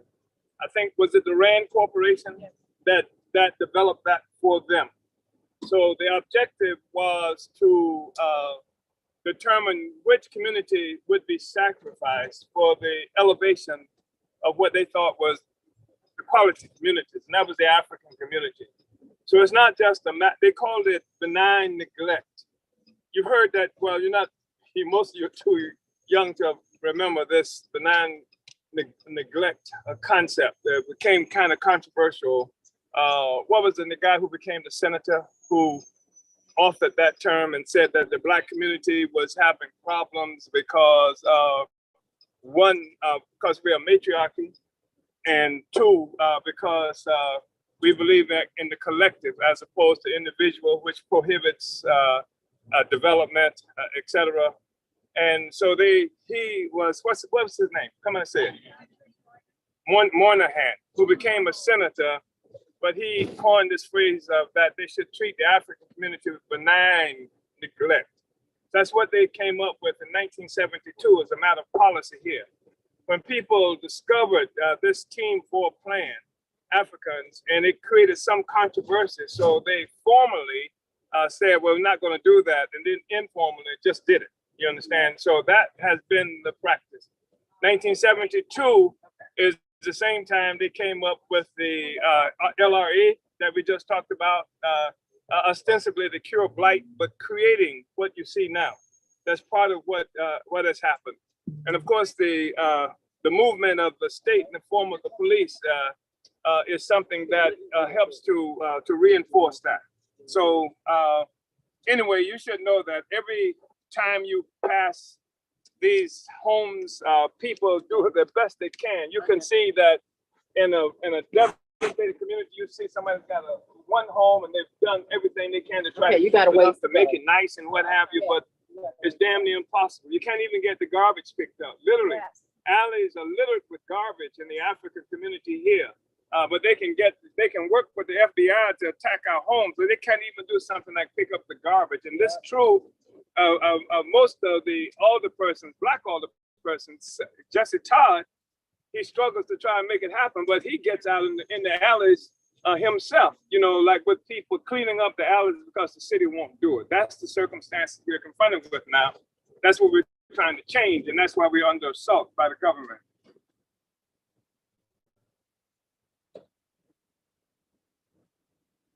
So we are natural bridge. Natural bridge like West Florissant are sort of major thoroughfares, which is why it's hard to understand how in the north side that the community can be so devastated. You know, these are major thoroughfares of natural bridge and Florissant. This is the Urban League here to the right. The Women's Center. And they have this Women's Business Center, Urban League, we just passed.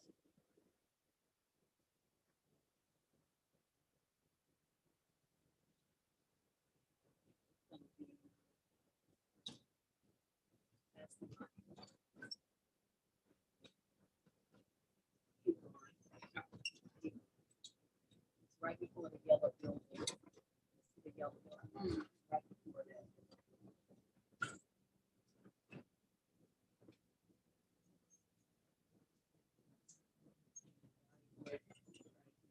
So here we are,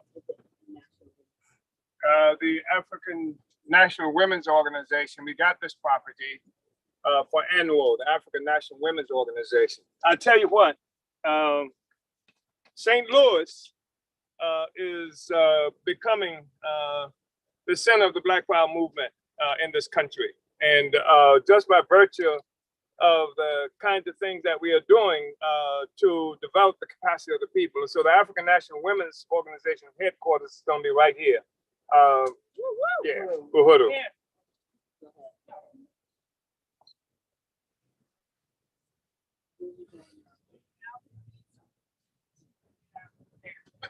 Okay.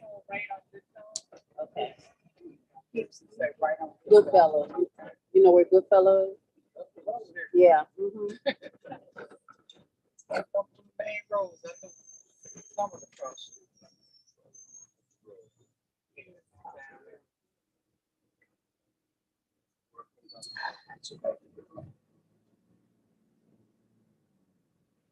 You see on the boarded up places and variation here. This is planned.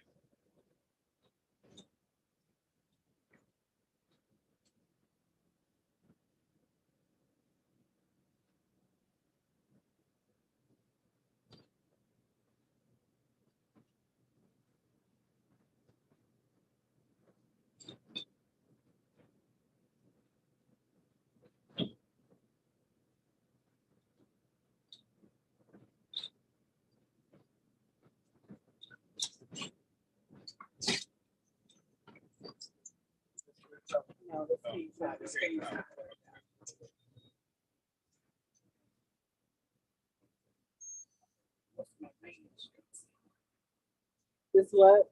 Now I'm just saying most of my main streets. Oh. You get on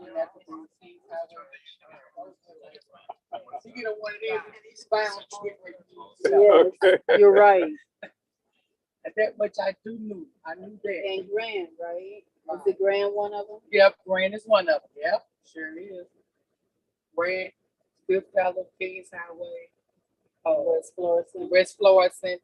I think those are your main ones. Okay. You get on those, you're bound to go somewhere. You're going to get where you need to be. You just have to remember your north, south, east, and west, and then you'll be.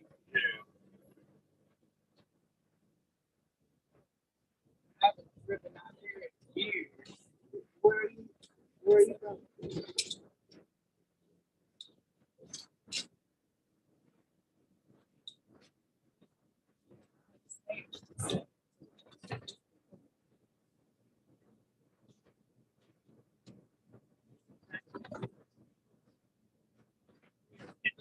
Oh, Union was my other one.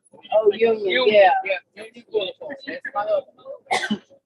I knew it was one more. What'd you say? Okay. Come in and tell us what say that this used to be General Motors here. Right. To the right. To the right. Used to be General Motors.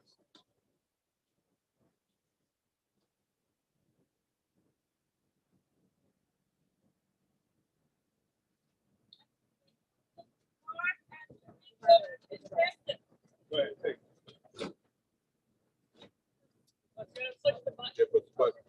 They took this whole factory. All of this was General They took this whole factory apart, disassembled it, and put it back up and modernized it in Fenton, which is in South County. And that was actually at the time when affirmative action took place, kind of because they didn't want to employ black people.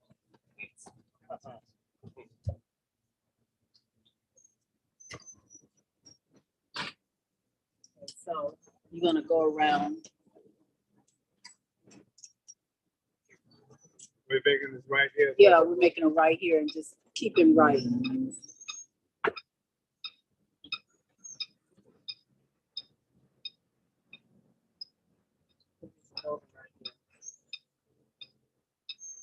Oh, yeah.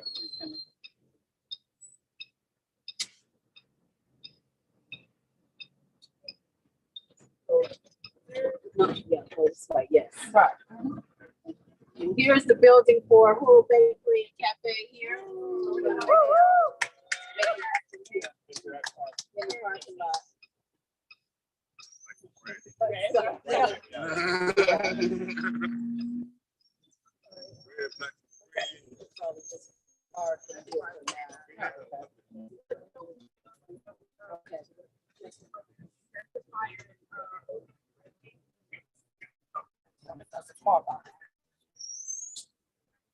I know he's following us, so I was trying to get him some room. Can you get up? Thank you so much. So we're just gonna stay here for a minute until they unload the. We're just gonna stay here for a minute till they unlock the building.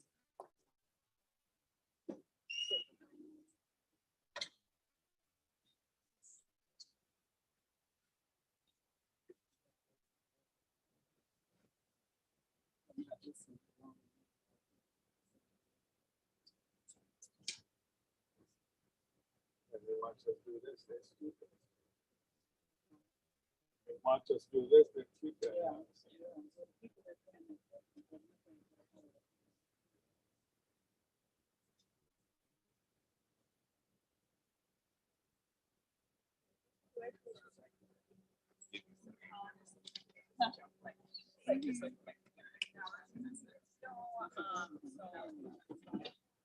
No, you stand out there. Come on in. Who's you riding with? Huh? Who you riding with? By myself. Oh, okay. I have to pick up the food. Oh, okay. Yeah.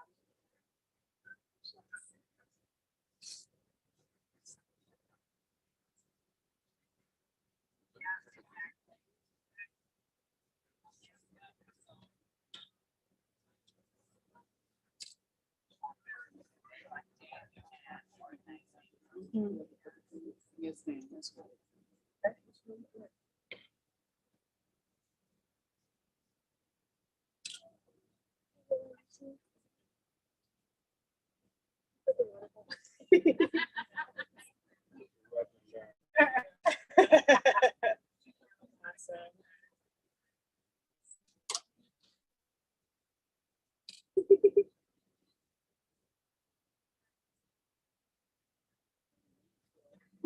So they can open the door. We're going to people to stand out.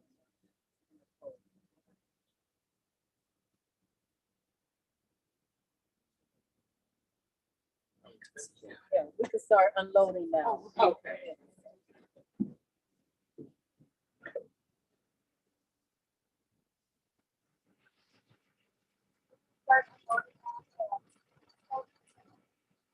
Upward.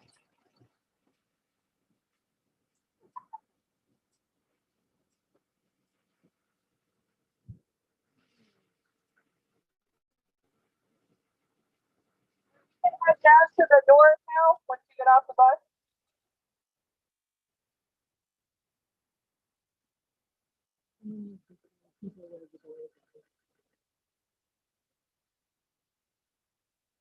So we're gonna you can follow me this way. Once you're off the bus, we want to keep moving.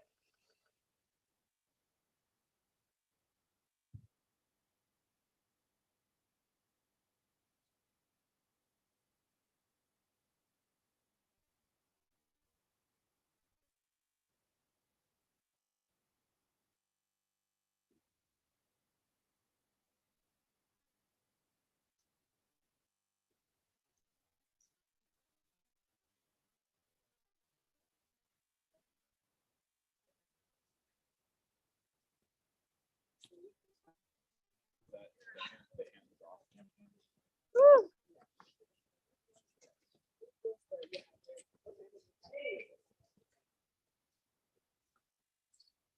Just like a wheelchair. So the food lady.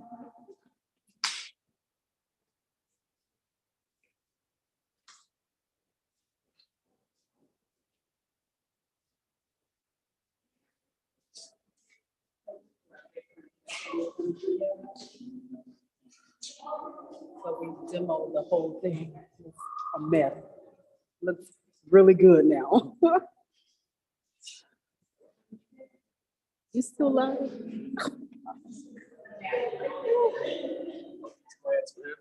Yeah, these plants. This is the outside, the backyard. For those that land.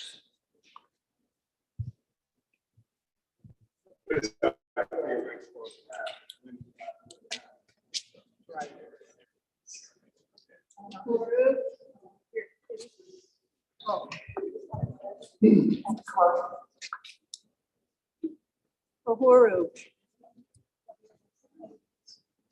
Uhuru, as we were saying coming in, if you see what the Uhuru house looks like and you saw the before pictures, you know that this incredible building is going to be a jewel on the top of the Black Power Blueprint project.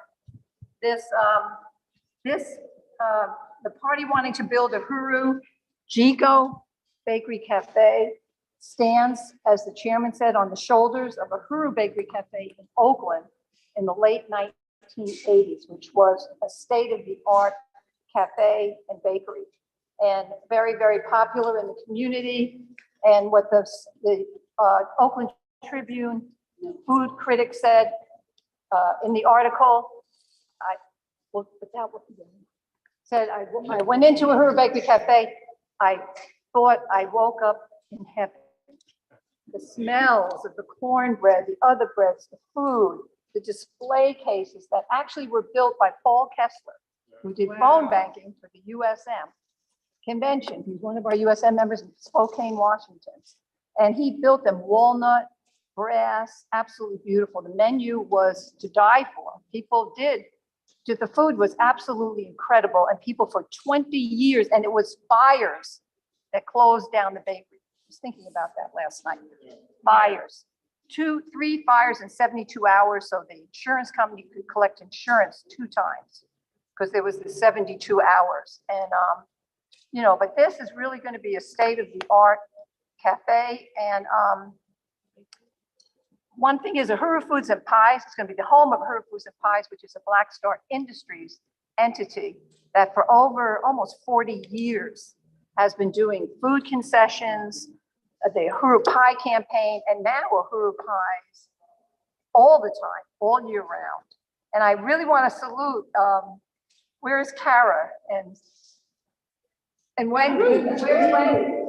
All right. They've been in the trenches. Chairwoman Penny Hess, in the trenches, in the Uhuru Foods and Pies. And they know this incredible institution all over Northern California. People were buying Burning Spear newspapers off the concessions. I remember Penny put that whole thing up about the crime bill on our food booth at Clinton Street in San Francisco, about the crime bill. You know, it was really a political front for the solidarity movement for many, many years. And I know the hours they put in it and how much we all love it. The people love it. The people just love the food and love the pies. This is one of the buildings that I was talking about on yesterday that federal government and Regions Bank is trying to sanction. So they're calling the mortgage on this property for $70,000 that we have to pay next month. They're requiring us to pay the full amount of this mortgage next month. So I just wanted to point that out. This is a beautiful building. We have about $120,000 invested in this already. So we're not gonna let them take it for $70,000. So we're just gonna have to fight and raise the resources to pay that mortgage off by next month. I think it's also important to say that Comrade Kitty was talking about how in 1989, Uhuru Bakery Cafe burned in Oakland. But the other thing about two other things. One, when we put that bakery cafe there, it was a devastated section of Oakland. And once we put it there and worked to develop, and you saw the entire community begin to develop. That's one thing. The other thing, it didn't just burn. It burned on the day that the United States government invaded Panama. And we had a meeting at that bakery, led a demonstration from that bakery, marched down the streets to, I think was US Marine recruiting station and what have you. We did that demonstration there. That's the night they burned, the building burned, first time. So it wasn't that bad. I said, wow, we can be open in a week or so, right? And then later that night, it burned again. It burned again, and at least two times that I remember that they burned that place. So, and it stayed vacant after that for something like 20 years. And you can still pass by and see on the awning Uhuru Bakery Cafe. So, I mean, that's what we're looking at. And we're looking at this attack right now. You know, we contextualize it. There's opposition to any kind of independent development of Black people in our communities and what have you. Uhuru. Yeah. This is great. This used to be a boathouse. They sold boats and things here. It used to be referred to as the old boathouse, right? And now we are rehabbing this. And so go ahead and tell us about it. Yeah, you can see. This is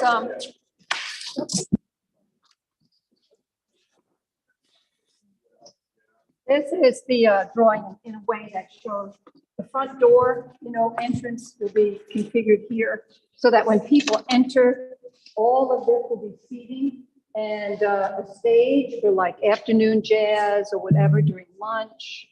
And everything's going to be mobile. Everything's going to be mobile. And then in this whole part here is the whole kitchen. It's going to be, you know, a kitchen that you can observe, which everyone loves. Things will be baking, prep will be happening. And the Deputy Chair's leadership and design around the African Independence Workforce Program is really profound, almost completed. But, you know, people will be able to be employed, they'll be able to be trained in the culinary arts as only one place. There's so many other institutions. But, you know, it'll be all open kitchen and there'll be counters along here and you just go along the counter.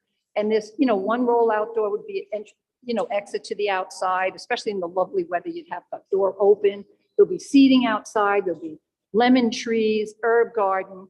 You know, we can even show that one of the things, one of our boards show the design, the herbs of Africa. Thank you. The herbs of Africa and the corresponding herbs that grow, that are native to Missouri. So there'll be herb gardens, and then the herbs will be part of a Black Star Industries little institution as well. They'll be used in the kitchen. There'll be people will be able to buy packaged herbs, you know, things of that nature, everything. And then we can even look at the backyard, but everything is to really further the independent African liberated economy and give people the best. Across the street and down 2 doors was Goodies. And I never was in there, but it was there for like 1942. African breakfast place that everybody ate at, right up until what, 2 years ago? It burned down. It burned down. So, you know, there's no place for people to get anything. So this will be the spot. And the outside has a concept. The concept. Yes. We'll have a greenhouse. There'll be a greenhouse in the backyard. There's room for it. And that's where we can do starter plants for the garden and starter plants, because there'll be vegetable boxes. This is the plan Deputy Chair and Chairman, you know, went with. It's called meandering something. You meander out there and you have vegetable boxes, you have your herb boxes, you have your lemon trees that'll be in buckets that can be moved in and out according to the weather, the greenhouse, and a stage. And this was the project Cliff Bar was coming to do. You know, everybody knows Cliff Bars. And they were coming to do a project in June, just when COVID broke out in March. They were coming in June, and within 30 minutes of advertising, they got 20 volunteers from 20 of those kind of progressive liberal corporations in California that were going to pay their own people to go for a week. And they were going to build the outdoor stage and outdoor seating. But they, you know, we couldn't do the project because of COVID. So they made a donation, a grant that was applied right away to the fourplex and demolishing the property for the shipping container retail center. And they're, you know, we have deep friends in, you know, in Cliff Bar. But we've been selling pies in Cliff Bar for 10 years, 12 years on the holidays. So they knew us. Yeah. Uhuru. So we can head back out. Looks dismal now because it's so gray. And even the greenery from outside is gray. I know, I hate it.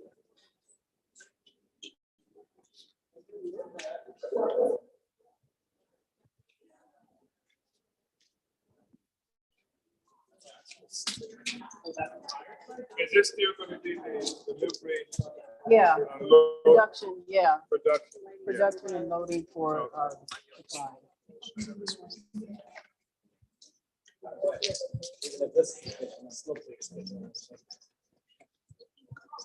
Yo, that's Johan.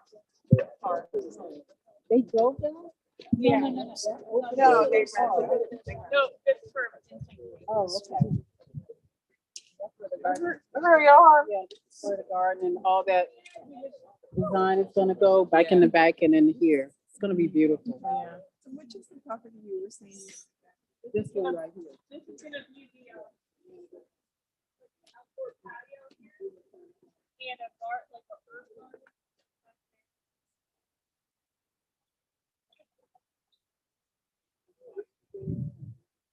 Okay, so what are we doing now? One on the bus. Okay. I have to tell everyone, this area right here is where all the trucks will be delivering. Everything, the walk-in freezer, the walk-in cooler, you go in with pallet jacks or forklifts. You know, there's all gonna be in this whole big area here.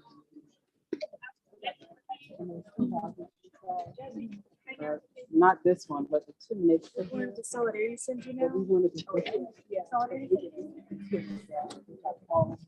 House. And we can use one of the government programs, like training. We want to get this one. Well, yeah, we got the two on the other side.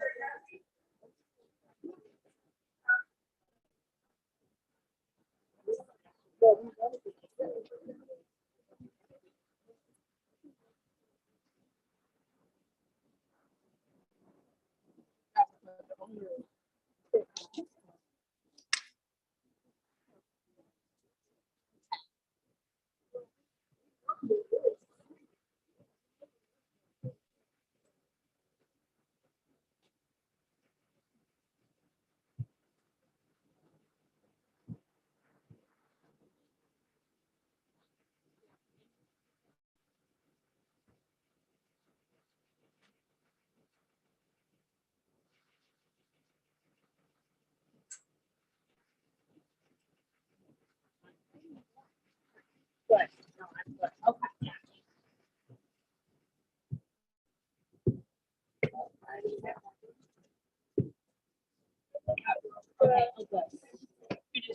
bathroom? You have to go to the restaurant. Yes. Oh. Right. The next stop will come in. That'd be perfect. If you wanna follow, if you need directions. I have it on my phone. Okay, that's good. But you want her to be looking at the phone? I just have such a, that's my habit. I do it all the time. We still waiting on a couple people. Yeah, I ain't gonna need no. They're locking up. No. Oh, that's my lady. Yeah. She take her bag.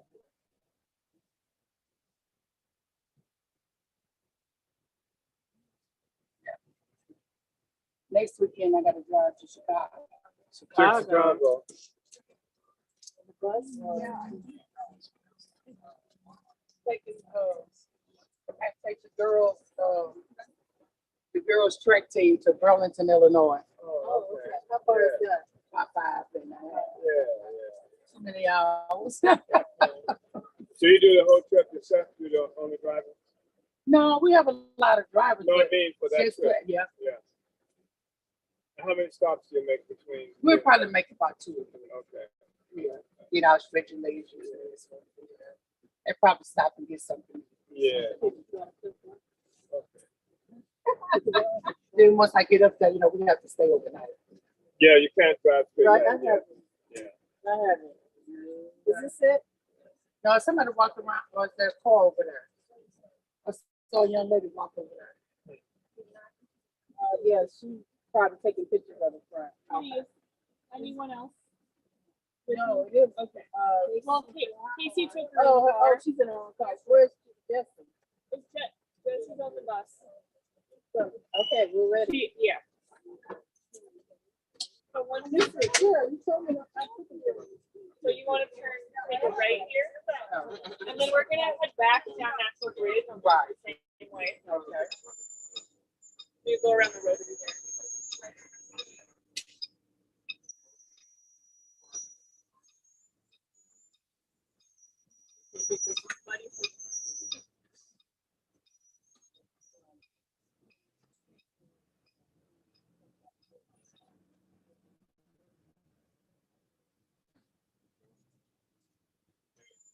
We go to the right on Natural Ridge.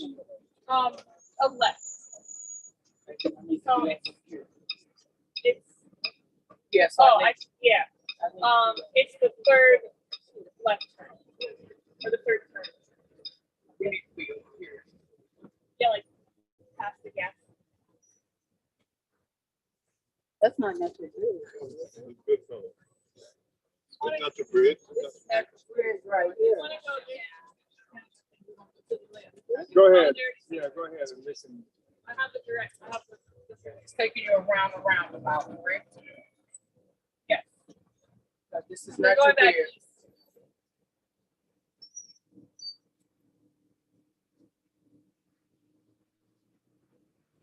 Okay, this is Natural Ridge right here. Yeah, this is it.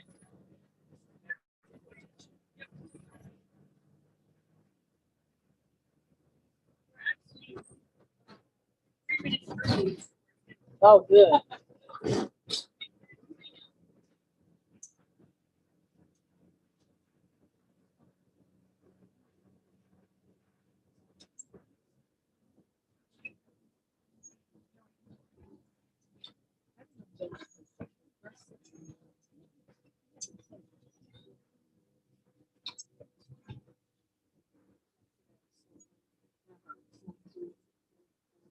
I didn't know if you had a patient of this.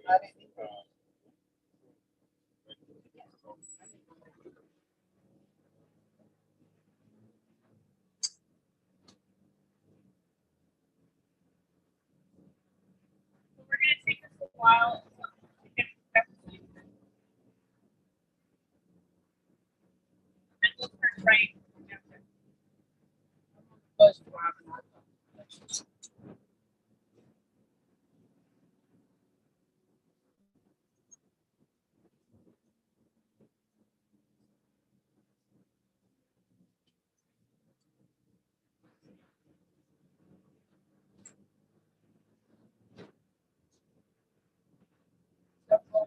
Where? Jefferson. Jefferson. Yeah. Where it says Cornell Street, then it becomes Jefferson.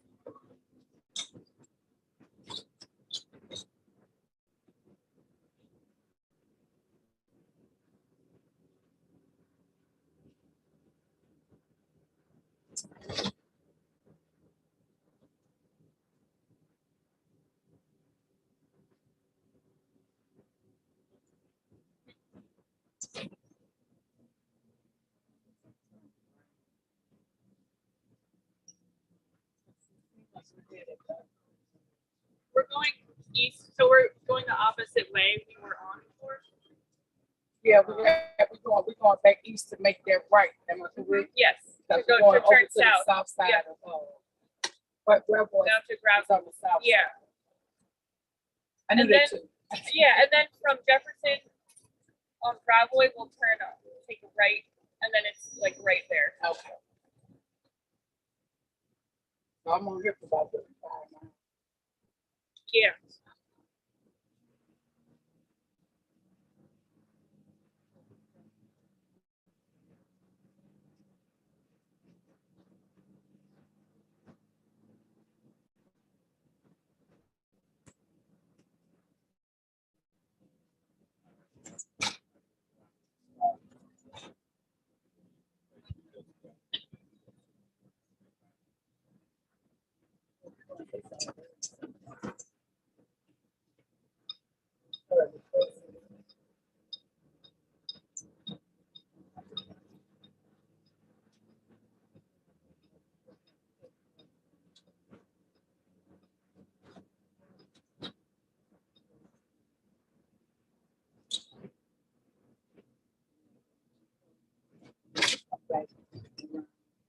Everybody knows this direction and stuff.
Hey everyone, Uhuru, this is Hallie, just letting all our online viewers know we are heading towards the Uhuru Solidarity Center in South St. Louis, so it's about a 15-minute drive from now, so you can hang out while we're on the bus here, and we just appreciate you tuning in for this USM National Convention.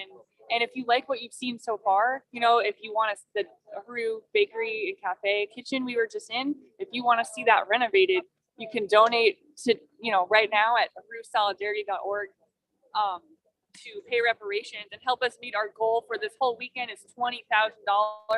We're almost there. We're just over $1,000 short of our goal. So if you want to see that building built, you can contribute right now towards that. So Uhuru. Thanks.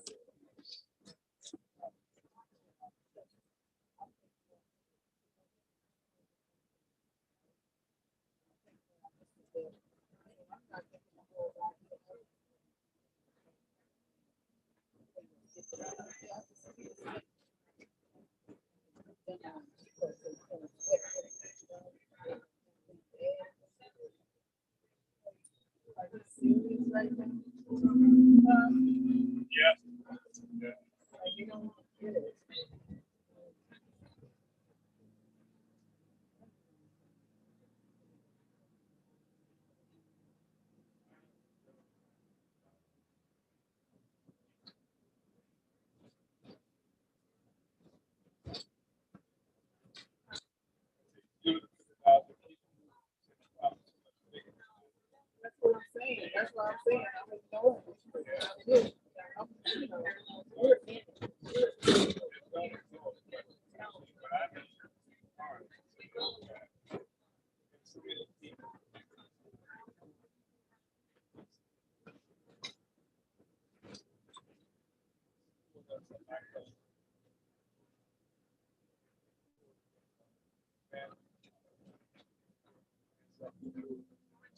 Just a couple blocks, right up to Cornell.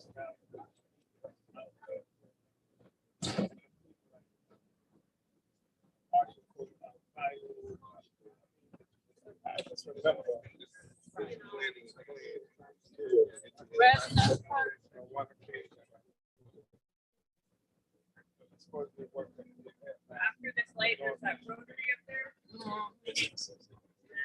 Right.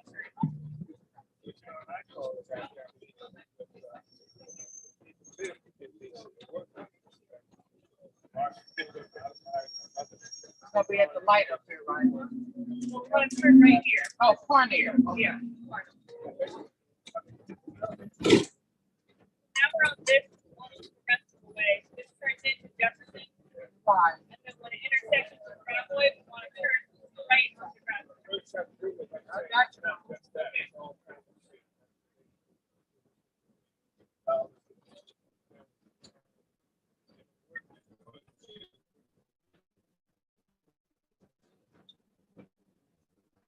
Why don't somebody say something? Turn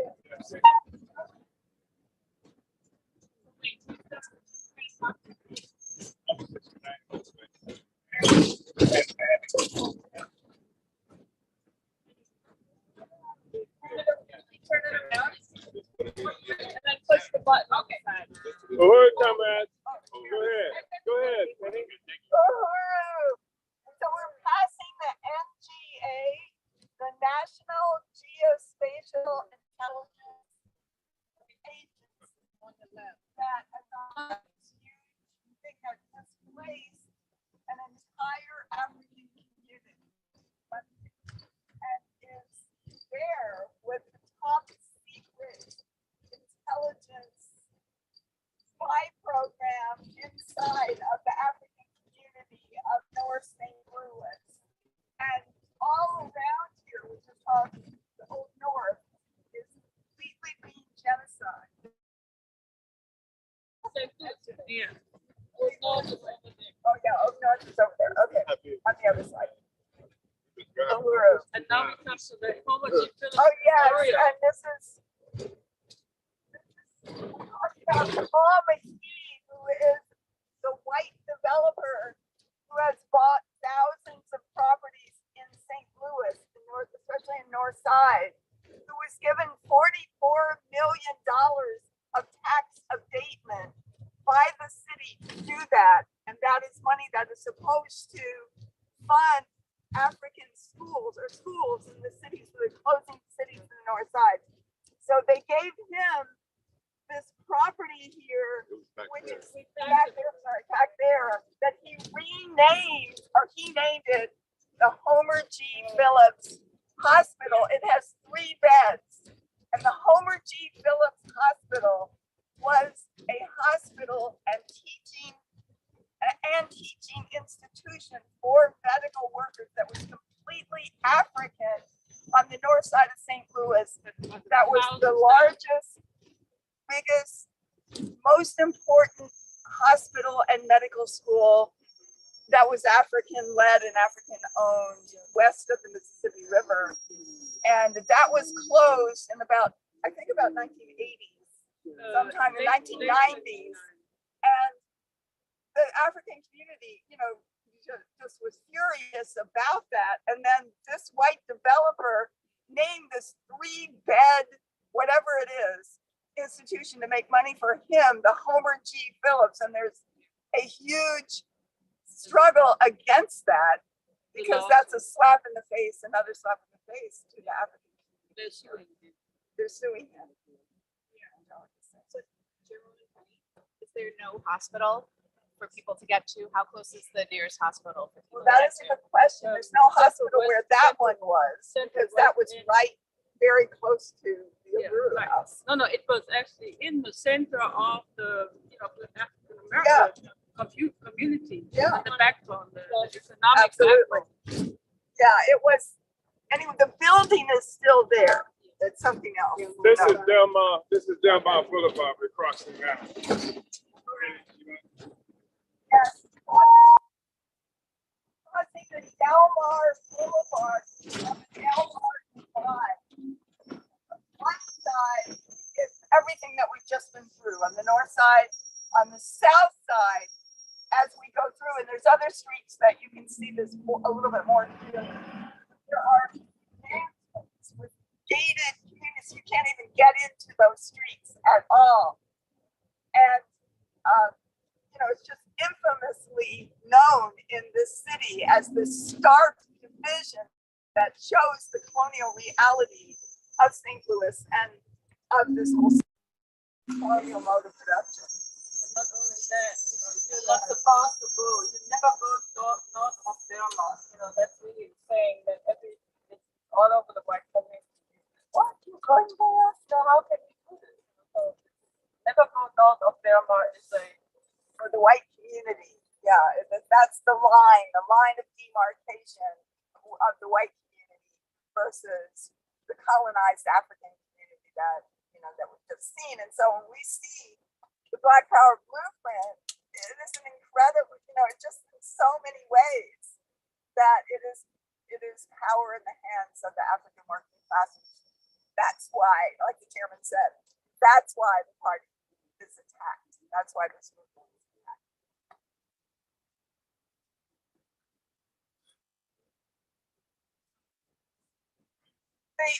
Yes, that is a really important thing that Angelica was just saying. That gentrifying piece of whatever it is that was called Homer G. Phillips, that was where Pruitt-Igoe public housing projects were, which the history of that is when the city tore down the neighborhood called Mill Creek Valley, which is very close to the Solidarity Center. Okay, we're passing it right now. Mill Creek Valley, yeah, it's right where we're passing now. This was a thriving African community that they tore down in order to promote business for white business owners. And so they moved most of that community to a public housing building or public housing project called Pruitt-Igoe. And from the tops of the building at Pruitt-Igoe, the U.S. government tested all that quote from chemicals from the rooftops of Pruitt-Igoe. And that was in the 1950s. And many people who lived there developed cancers and leukemias over time. And when the NGA came in, they required the city to do a toxic waste cleanup right there, which of course the city had never done for the African community. So it's just, just everything about it shows the colonial, just the plunder, the rape, the pillage of colonialism, and the terror that people have lived with in the African community. And one more reason why the Black Power movement is just the vision of it, the leadership of the African Revolution and deputy chair and chairman of putting this down on the ground is transforming this city.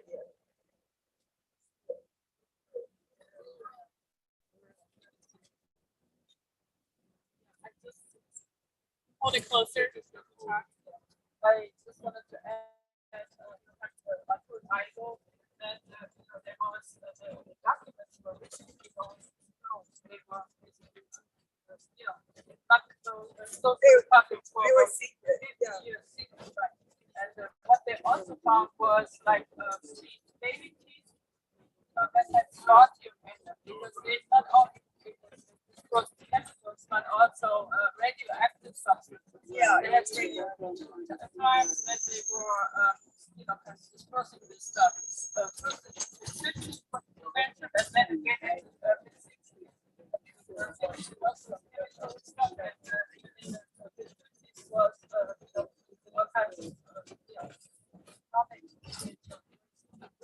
radioactive.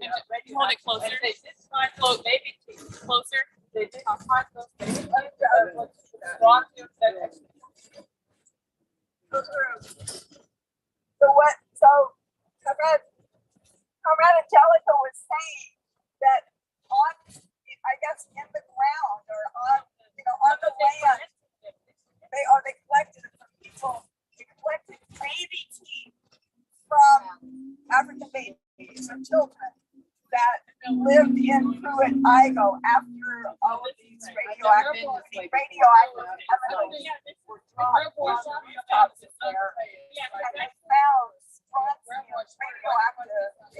radioactive chemicals in the baby there. And again, just the cancer cluster was, people still talk about that.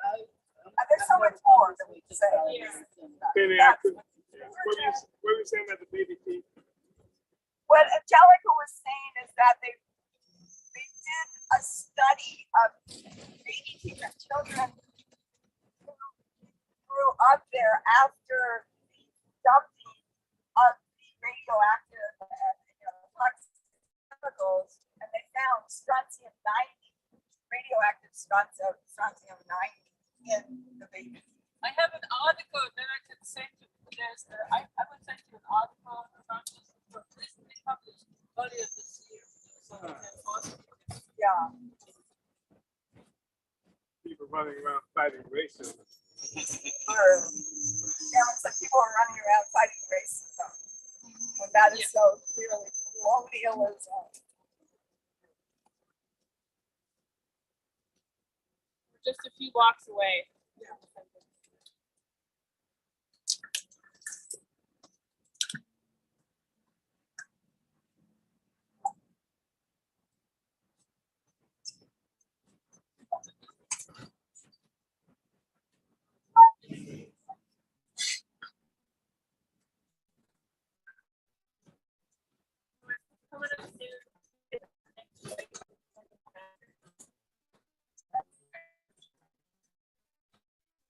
And then just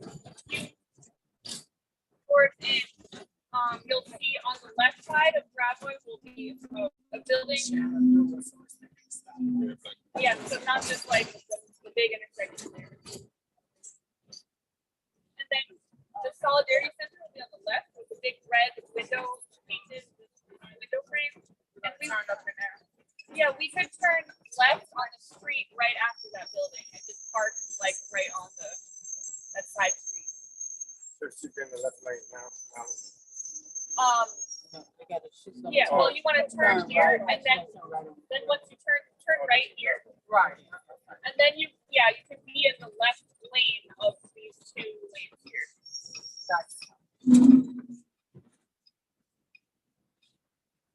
Okay, now I know where I'm at. So not this street, but the next one. After the red building. Where this light is. Yeah. So here's the Solidarity Center on this side. Woo woo! You're fixing up the building that's next door, the center, and so you can just park kind of anywhere on this side right here, like by that red building. And then we'll get out for about 15 minutes or so. Yeah. Do you need a water or need the bathroom or anything? Okay. Yeah.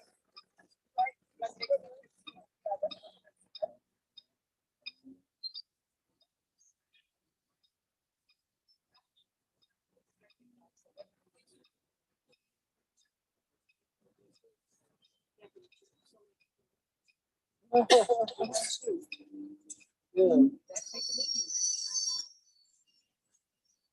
I can go open the doors.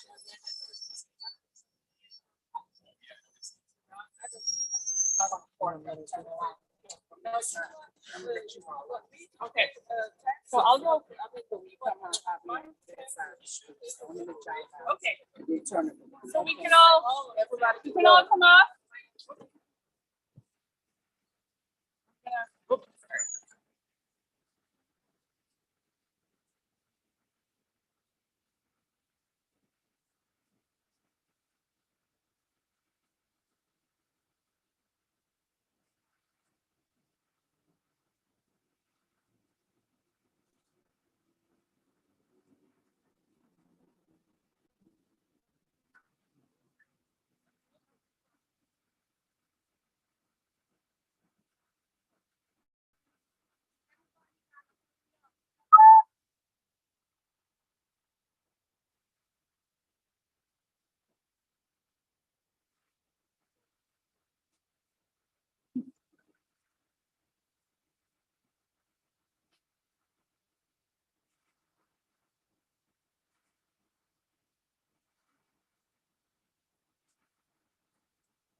Carol was saying, I want you to get that. Oh, they can catch it.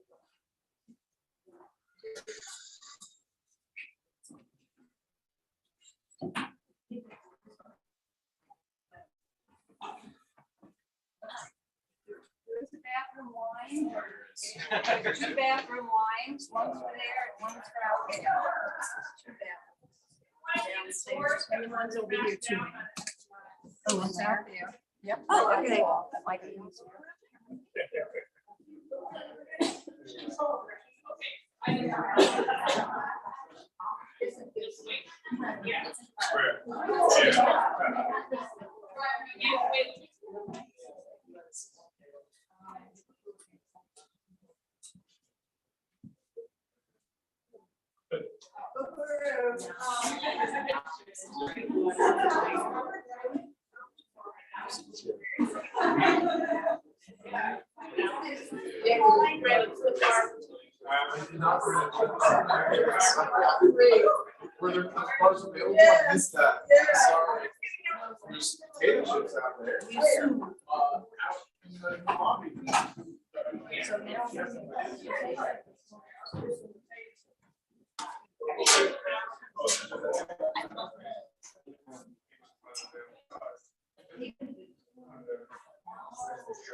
Kelly has made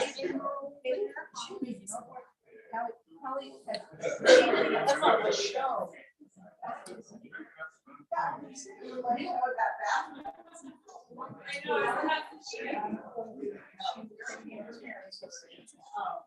That's poor John, right? Yeah.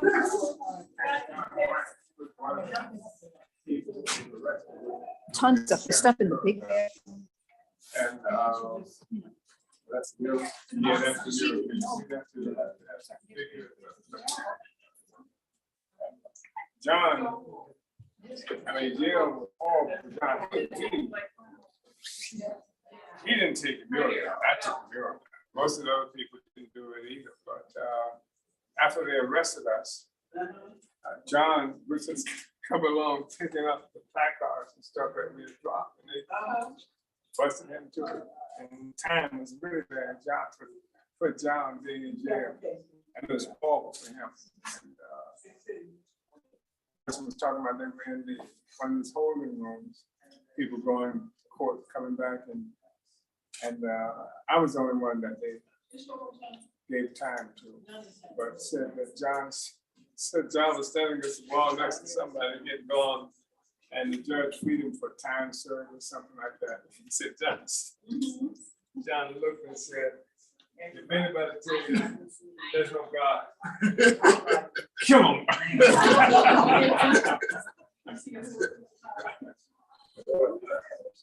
Just to also say that this is the Huey Newton's funeral procession. And We all can you see it? Because the thing is, they were pointing at this, at Huey's death. And they had a funeral inside, and we had a funeral outside. 1,000 people, that's to his back, that's Biko Lumumba, Januba's father. And he was rallying outside. He was on this van. There's an incredible picture of him standing on top of the van. So we were doing the thing outside. And after the funeral, then we, as the hearse was leaving, we lined up all these forces, the whole, hundreds of people coming behind the funeral and whatnot. We kept that whole thing alive because they intended to, we organized the honor guard. We provided the security. We printed the program for Huey's funeral. We defined who Huey and the Black Panther Party was after they murdered him. So yeah.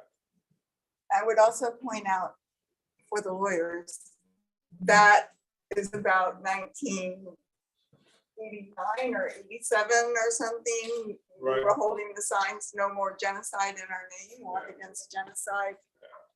That's part of the indictment where they're saying that it was the Russians that told the party to speak about genocide. That's been part of what the solidarity in particular. What's that? Something in the Black genocide. Back here. The sun, mortality, is that what it says? I think it says infant mortality rate in the Black community is genocide. Yeah, this was in Oakland, Berkeley, going telegraph from Oakland to Berkeley. Really had, huge support. And this was the International Tribunal on Reparations for Black People did in 1982 in Brooklyn, New York. And we used the United Nations Convention on the Crime of Genocide as part of the international law that we put the United States government on trial for violating. So, they're talking about the Russians and genocide. That's 1982. Yeah. They were doing genocide long before the Russians came onto the scene. All right, Uhuru, I want to welcome everybody here. I want to thank Deputy Chair for bringing the tour here and salute Chairman Omali Shatella, our leadership, and to say that as Deputy Chair laid out in the PowerPoint prior, this building was purchased by Black Star Industries in 2021, in around September 2021, we moved in here. This is owned by the party, and it is very, very exciting to be here on the south side of St. Louis, south of the Del Mar Divide, where this is actually a diagonal street, Gravway. So there's actually about 5 neighborhoods that are sort of a nexus right here, right around here. And we have dropped, putting flyers out at every door and gone into the neighborhoods of all the neighborhoods here, Fox Park, Benton Park West, and and other ones around here, Tower Grove. And it's been, it has the banner "Unity Through Reparations," which everybody can see. And there is an incredible outpouring of support from the time we opened. This is where the headquarters of the African People's Solidarity Committee is, as well as Uhuru Solidarity Movement. And in the period so far, we had a grand opening, we've had movie showings, we've had events here, very important events here. We've had the telethon that was Giving Tuesday telethon, 24-hour telethons, I think twice or 2 or 3 times here so far. We've had summer intensives where people come from around the country and we go out and do work and have study.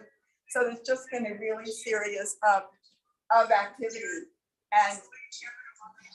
and that we are, and that this has been a really significant center. This is the first time, because let me just say too, that we do a lot of tabling in Tower Grove Park, which is about 5 minutes from here. And we can just be, mobbed. Last year, Uhuru Solidarity Center, Uhuru Solidarity Movement, was at the St. Louis Pride Day, where we had lines waiting to speak to our booth out of support. Really, it was like a food booth, only we T-shirts and just giving out information and just the support, the amount of resources raised, the number of people that signed up. And that was really important because all of this happened. We also had a summer intensive where about 5,000 or 4,000 flyers were given out. 8,000 flyers were given out right before the raids, And on the July 29th, when they were out there, first of all, some people did U-turns and came back to see what was going on here. And, we just out of support. And even we heard from other kinds of sources, like people say that, the neighborhoods are supportive, and people had told us what a difference it meant, how proud they were to be able to live around and pass by every day a building that says unity through reparations in this city where, that had seen the police murder of Mike Brown and seen the resistance and the rebellions and, just the number of people from the North American population community that expressed to us on tables that they want to take a stand of reparations. How can they do it? What can they want to do? And the support and unity with the project of the Black Power Blueprint is really enormous. So this is historic. And like Jesse Todd and African people who grew up here, like when they come here and speak, are like, we never thought we would see a day when there would be in the white community a building that says unity through reparations, and how significant that is. And when we talk about Chairman Omali Shatella, the African People's Socialist Party changing the world, this has changed this. And this is why the party was attacked. And the significance of the fact, as has been made several times and throughout this convention, that they had to go not just to the north side, and where they could have, much more easily have done their will, but they had to come here too, as well as to where Kitty and I live, about 7 minutes south of here. And that was a first in history. That was really, really critical that was able to happen, because APSC, the African People Solidarity Committee, was formed not through charity or any other kind of reason, except that it was the strategy of the African People's Socialist Party to extend the African Revolution into the white population, the colonizer population, as well as other nationalities, other places here and around the world that could be able to begin to express genuine solidarity with the right of African people to fight for national liberation and the return of their stolen resources. So, it worked. It was very, very important. It was critical. And we saw, on the video, because they couldn't figure out where the camera was, which was right in that room. So they couldn't tape it immediately like they did at the Uhuru House in Florida. But when they came in, it shows them and all these like flashbang things going off, and they're like muttering about where's this and that, and just coming into this building and did a certain amount of damage. They ruined, totally destroyed both of the steel doors. One goes to the apartment upstairs where comrades Jesse and Amanda live, and of course they came up there. They were attacked, and Jesse and Amanda were brought down in handcuffs, and then they came into this building, and and there was a lot of renovations again that had to go on. Comrade Howley was coordinator of that, really needs to do that. So I just wanted to say that I always knew that you were out there someplace, Brenda.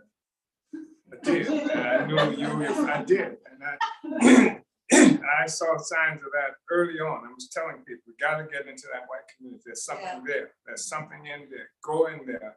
And as reactionary as it may appear to be on some levels, as it is on some levels, that I could see the evidence of something out there. I could really see it. I'm, through looking at SLU newspaper, student newspaper, I could see something happening and evidence of white people trying to engage in this discussion, following hustlers and things like that, and so that's how KC got here, I think, get somebody here who can actually go to work in that North American community. There are white people there who want to participate in this movement, given an opportunity to do so. So I knew you were out there somewhere. Where's Brenda?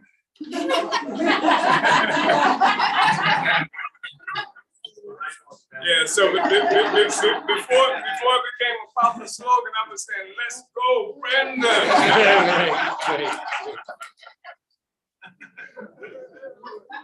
And I just want to say, this is another economic sanction that Regions Bank is upholding. We paid $255,000 for this building. We owe 187, so they're calling the loan on this building as well as the building we just left, Uhuru Bakery and Chico Bakery Cafe. So another sanction on this building as well. So we got a lot of work to do. But it becomes clear when you can see this, what it's about. Yeah. And especially this threat in the white community, Black power in the white community, in white face. So it's not like me that they can recognize on sight. And it's their sons, daughters, relatives, and everybody else who now have the ability to unite with the just struggle of African people and change their relationship to the world. Because I don't think anybody, well, I know that. I mean, I can look at Palestinians and Black people, nobody likes being the hated, dreaded people on the planet Earth. And for the majority of the people in the world, that's what white people are faced with. You can change that shit. You don't have to live like that, be that, you can join everybody else on the damn planet, and that's what this is about.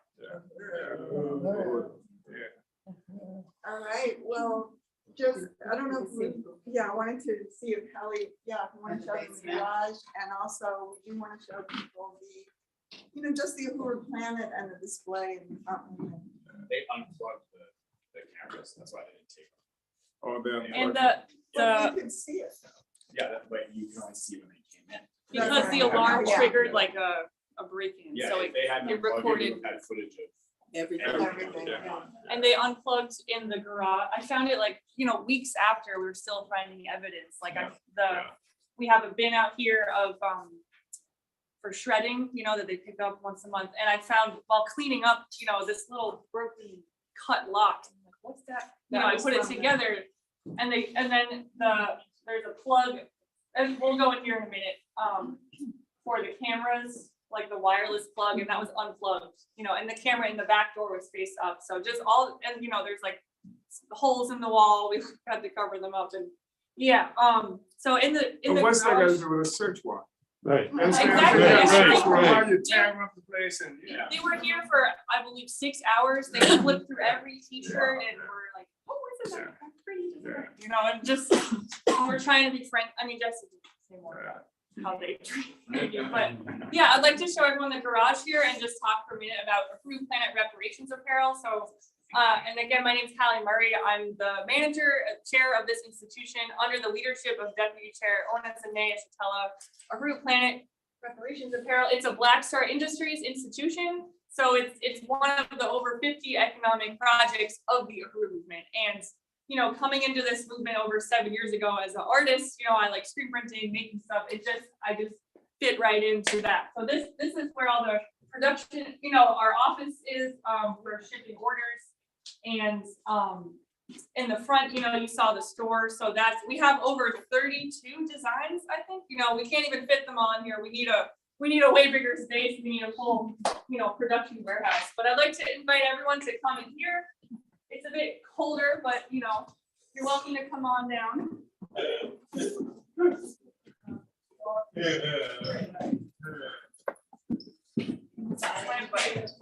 Yeah, you can get it now, and we'll try to get over back and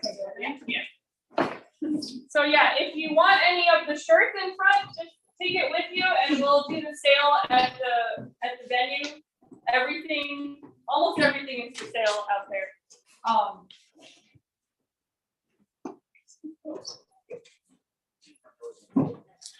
These are the old doors. Yeah. So we can start once everyone's down here. These are the original doors of this building. And we took off the locks and the handles. We tried to save the locks because it's $500 for a lock, you know, so much money, just in door replacement alone of all the properties, like just on the doors. And I mean, you can see this big square, like this was a major battering ram attached to an armored vehicle, like coming in here. And then this one, this is for the upstairs apartment. Big hole here from a battering ram, again, attached to a vehicle to deliver a search warrant. Couldn't they just knock? You know, it's like, it doesn't add up. It's obviously about something more than just these bogus things they're saying. So it's just, look, you know, I invite everyone to come, you know, touch the door, see, this is like a solid door, and just the utter violence it took to just knock this down and try to sabotage this building. So This banner right here. This is 20 feet long. Yeah, Go ahead. we held a rally at the Arch, a reparations rally at the Arch, which the Arch is the symbol of genocide against the indigenous people and a monument to colonialism and Thomas Jefferson, so-called manifest destiny. So, And it's also right across the street from the beautiful statue of Dred and Harriet Scott. right. So we had a rally with this 20-foot banner and several other reparations banners. Was that? That was last last convention. Yeah, that was almost exactly a year ago today. That was the day before our national convention last year. Wow. It was the Yeah. kickoff. It's early March. Yeah, it was the kickoff. Yeah. And yeah, so this is the last phase of renovations we want to do. I moved here from Boston just over a year ago, really to be, you know, to be the facilities coordinator for this building, to bring the institution of Root Planet here. So this, you know, the vision of this room is that it can be multifaceted. You know, we just mentioned the other day, like we should have a DJ party in here. You know, when it's warm out, we can open the door. It's really nice. But currently it's used for storage for our outreach materials. You know, when we're doing tables, we just pull in the back door. You know, all this stuff is at the venue now, but we'll just unload. This is just, you know, paint stuff. And then we have over 50 banners. We just did inventory of just all of our, you know, reparations banners and posters and just propaganda. And this is where the magic happens, printing shirts. This is, you know, I have a vision for just a real proper like workstation. You know, we desperately need an updated key press. This little guy who's seen better days, but you know, it's what we use now. You know, we get by, and this press, you know, we want updated equipment like state of the art printing, print house, embroidery machine. You know, can you see the vision? Just look here. And this, yeah, you know, just having, you know, tables, benches on wheels that can be pushed aside. We want to put a sink here. There's a tap to be able to rinse out screens. And then also just have like an art space. I mean, we have a big 10-foot banner here painted that we spread out here and painted on the floor. So it's nice to have, you know, the floor where we can make art here, make posters, and we do want to have events because we wanted to have the convention here, but it's not big enough. You know, we already need a bigger building. So the goal of this room is we want to have more of, you know, bigger event space here and just really fix it up nicely in the next year. So yeah. And then I can say more about the front room. And again, everything's for sale. If you're interested, you can just grab an item and we'll charge it during lunch.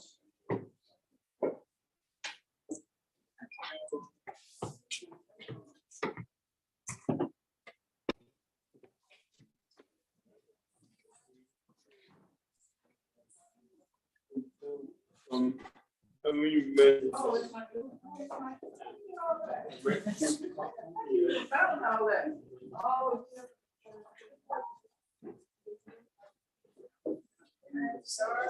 really? Yeah.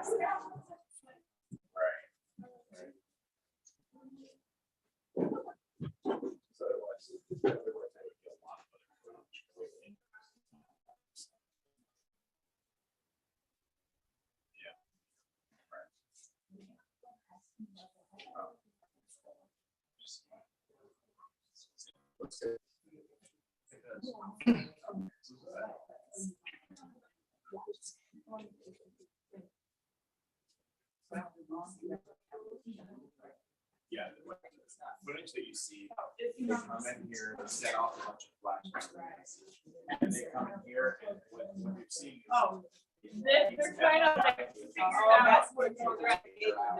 Yeah. So that's why they want Yeah. to. And you And they're also also, bouncing back. you see them like ready, like setting the board and thing down. Yeah, well, we got 3 clips that were 50 seconds each. And then the third clip was just like dust in the air and sirens, like, which isn't featured in that video. Yeah, because. Yeah, so this is our display wall for Every Planet reparations apparel. It's, you know, it's we do have an online shop at uhuru-planet.com. You know, you can get almost all of these in, you know, unisex or women's t-shirt, long sleeve hoodie, crew neck, you know, everything. So please, you know, feel free to grab a card. There was also one of these in your registration packet that Leah put together. So you know, we also sell products from the other Buy Black Power institutions, like the African National Women's Organization makes these amazing body butters, and it supports their Stop the Kidnapping of Black Children campaign. So we, you know, the slogan the deputy chair uses is buy from each other and sell to everyone. So we also sell the books from Burning Spear Media. And we just want to, you know, we want to have this filled out more like, but it's more than just a store. Like this is a center. This is an event space. It's where we have our meetings. It's our staging ground for when we do drops at 6 a.m. You know, we'll meet here, organize everything. So it's just so dynamic. And if you're in St. Louis, you're always welcome to come by here. You know, we will be launching like proper open hours and having a weekly orientation meeting soon. So yeah. Do you want to add? Deputy Go ahead. Chair had wanted people to see downstairs, but I know it's too late. Yeah, It's we too should. late. It's about 12 past 12. So I just do want to tell you that there is a lower level and, you know, a little break room. It was all there, refrigerator, counters, really nice bathroom.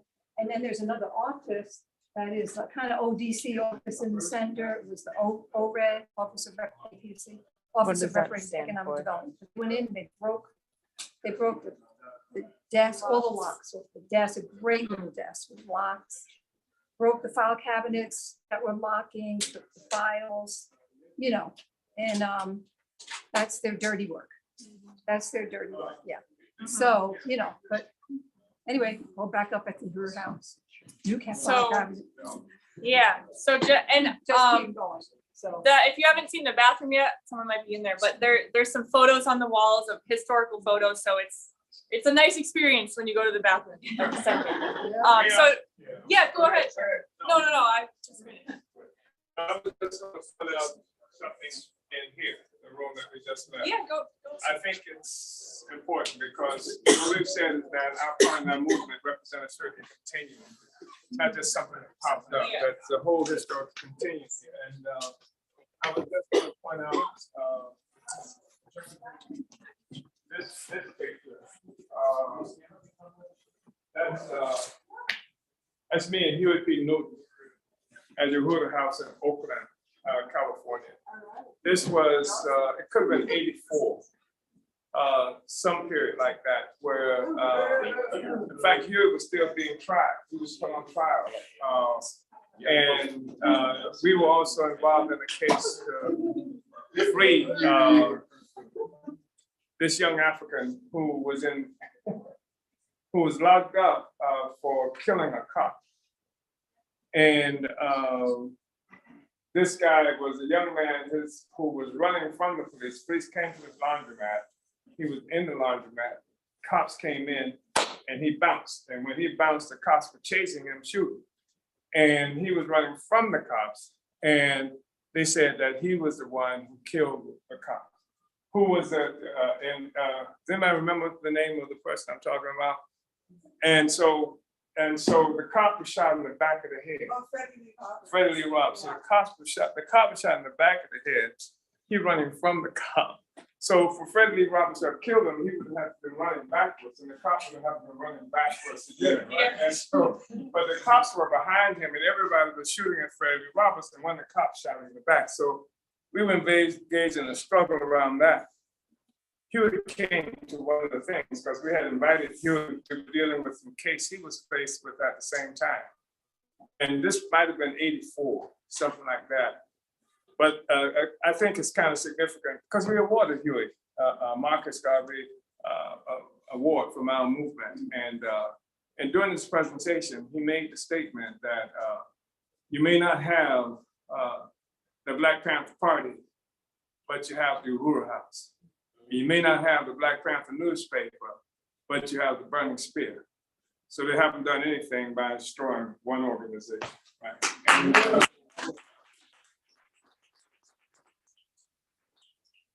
that was a really meaningful kind of thing. And we got the mortician that conducted the funeral. We printed the program for the funeral. We put the honor guard there to escort and protect the funeral, etc. And we represent that continuum. It's a continuum. We said we're going to complete the Black Revolution of the 60s. Huey is knocked out of action by all kinds of things. Our people out in the streets, selling the Burning Spear, doing work in the community, and they would see Huey every now and then in the streets. And the brothers would say, like, hey man, when you coming back, right? Coming back to the movement, etc. Because Huey had been harassed. There was something like for 22 years in a row that there was not a day where they were not hassling him. The movement destroyed. He's completely isolated in terms of any kind of political activity. And he demoralized like so many other Africans who can't see the future out there, who they prey upon, chemical warfare, that kind of thing. So they were saying to Huey, like, when you coming back?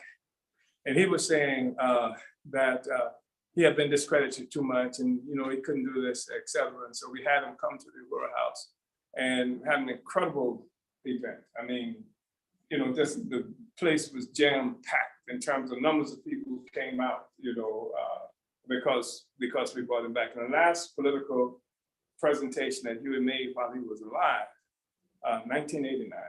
Well, not in 89, but in the 80s, 84. They killed him, I think, in 89. The same year, they torched the bakery, right? But the last political speech that he made was there at the Uhuru House, 2 times there at the Uhuru. So it was a continuum, like I said, complete revolutionary movement. And as far as I know, there were no Russians involved. And, this is the funeral. The morning after Huey's execution, one of the largest newspapers in the Bay Area came up with a headline, from Prime Minister to bum. That's how they characterized, from Prime Minister to bum. And we said then that before the funeral, we will have to find who Huey knew in the Black Panther Party. And we did. I mean, we took that and we had mobilizations throughout the streets of Oakland. It's interesting because after they killed Huey, you couldn't find a cop on the street. There was not a single cop on the street. Literally, we had marches, took the middle of the streets, masses of people. You couldn't see a cop there. And so then at this funeral, after this funeral, we led this response. All these African people came out supporting him and recognizing who he was. And it's significant that this is Marcus Garvey. And the FBI cut its teeth on the attack on this man right here. And the FBI integrated itself, brought the first African into the FBI for the purpose of going into his organization because it's an all-Black organization. And a lot of people, for various reasons, like to criticize the relationship we have with the Solidarity Movement. There's always an assumption. It used to play to our favor such good ways. It's always this assumption that white people are involved and they have to be leading. There's nothing you can say that's going to change that attitude. And I used to feel so sorry for this one comrade.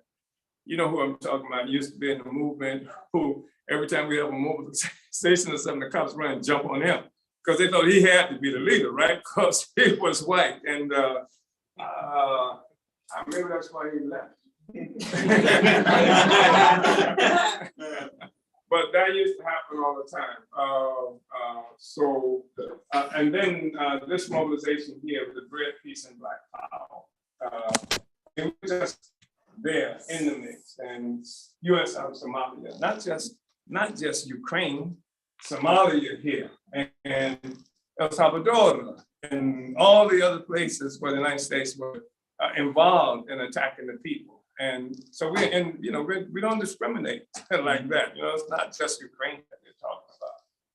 And these are some heroic figures on the wall here. These political prisoners were prisoners of war, and who, paid such horrendous prices just for fight for happiness. This man used to call H. Rock Brown, Jamil Abdul Alameen, and there's Jalil Matakin, and others of them, who were just really incredible forces. And this picture was taken at the bakery, right there, the Bakery Cafe, Uhuru Bakery Cafe. Yeah, this picture here, yeah, with the posters and extraordinary, beautiful posters representing struggles of peoples all around the world and in this country as well. And that's the one that they burned. That's the one they torched. So I just wanted to show you that. And again, I pointed out this was the first tribunal on reparations for African people in the United States. Had international panel of judges from Congo, from Sierra Leone, France, from the United States, representing Chile, et cetera, functioning as judges. We had expert witnesses, historians, economists, all kinds of forces came. Tupac's mother testified at this tribunal as well. And we put out a book on that was supposed to have been immediately followed with another because it was a condensed version of the tribunal. And now the real one, a completed one, is going to be done. I think it was supposed to be done this month. Is that right? Yeah, but it's gonna be later. The republishing, but with more of the testimony to be included. So anyway, I just wanted you to see this. This is the Great Wall. Great Wall. Yeah. Yeah. I just also wanted to say, I recently saw, I can't remember where, but who was on the panel when Huey Newton spoke. And it was, of course, it was you, it was lawyer Charles Gary. Right. And Bessie Woods, Yes. Rashida, who Yeah. was free by then in the whole struggle to Kool-Aid. free her. And actually, I think the one I saw, I thought it was Kool-Aid, but I think it was Melvin Dixon. Melvin Dixon was on one. Yeah, Yeah. he was on one. Yeah, I think it was. And but Pule Shoba, who was from South Africa, and Frederica Newton, Huey's widow, was One, one. the other one. Yeah. Yeah. Oh. Thank you, Chairman, for Yeah. that.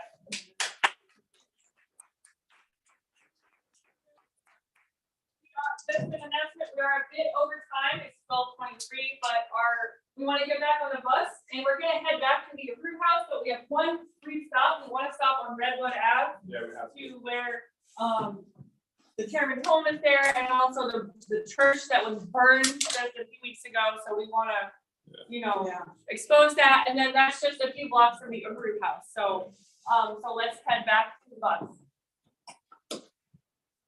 Get on the line. Yeah. Thank you.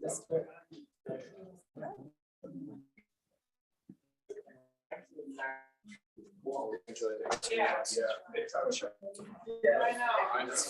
Yeah.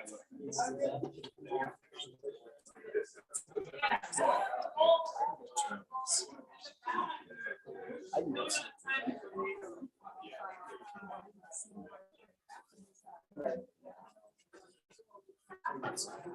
Yeah. Why you grab it, we'll charge it later. I know. Somebody in there.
They've always understood that Cambodians,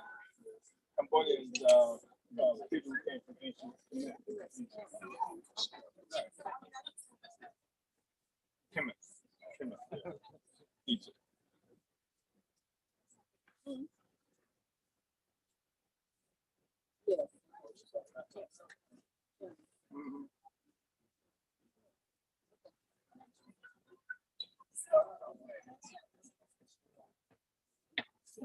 Yep.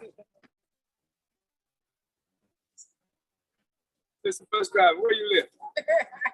East St. Louis. Oh, you're in East St. Louis. Oh, right on. Y'all got some history over there, boy. Yeah, and of course, you know they did that whole genocidal attack on East St. Louis, 1990, Red Summer, right? You familiar with that? A little bit, yeah. They killed hundreds of African people in 19, I think it was 1919. Oh, yeah. Yeah. I read about that. So Yeah, we just did it dirty. everywhere. And but that was it. We're gonna head straight up to 44. Highway. And then we wanna go forward. Everybody on it? Get on the right track, baby. All right, well, this is true.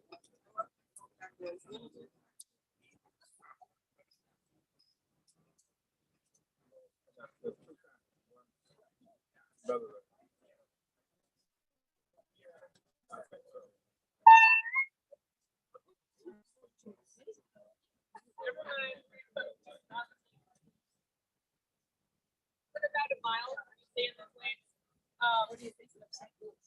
Turn right onto the 44. And then once you're there, you want to get into the left lane because it slips off once you're on the highway.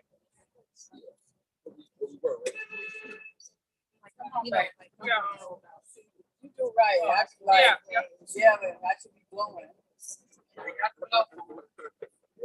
They don't, well, bright yellow. It's big as but they don't see on that side. They can see. At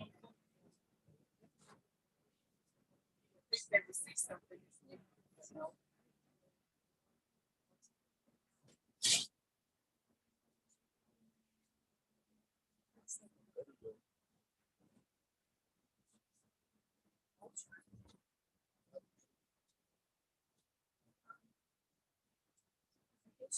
Yeah, East St. Louis has a lot of history. Yeah. Yeah.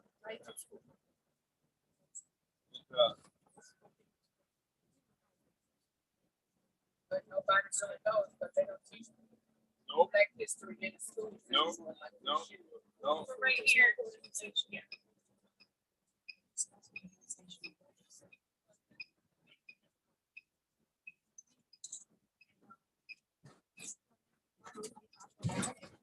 Driving my third, fourth, and fifth graders one day. I gave them second. I said, why no matter CJ Corporation? And that's easy. I did that for a bag. Well, no, what? Madam CJ Walker. Yeah. Nobody knew. Yeah. None of those children. No, they don't know. And they didn't know because they're not being taught by nobody. Nobody. And it's taken away but you know, that's one of the reasons they closed down our schools and things. So they can't teach each other our history, our own history. Right.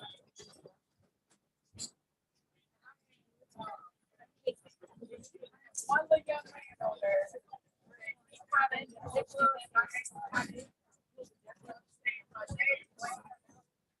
books on great job. Yeah. Great job. Yeah. So to speak. But they took all that stuff out of school. Yeah. I'm like, oh, I know when I was going, Yeah. You went to school in East Greenwood? yeah.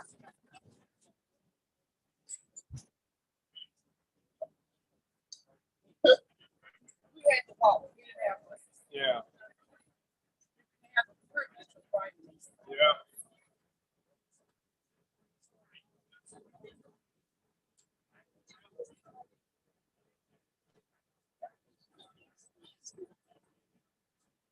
Some folks just don't know how privileged some things that they are.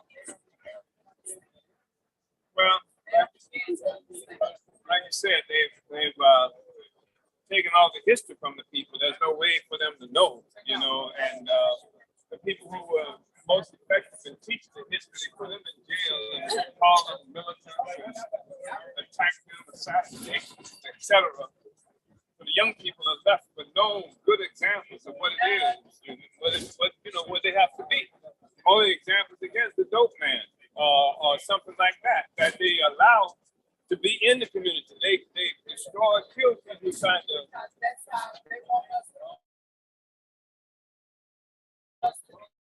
Exactly. Yeah.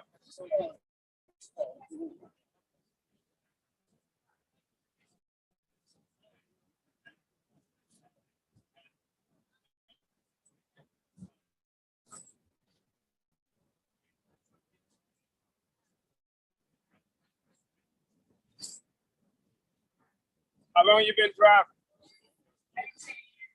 Oh. You know a little something about it, don't you?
Adelaide, yeah.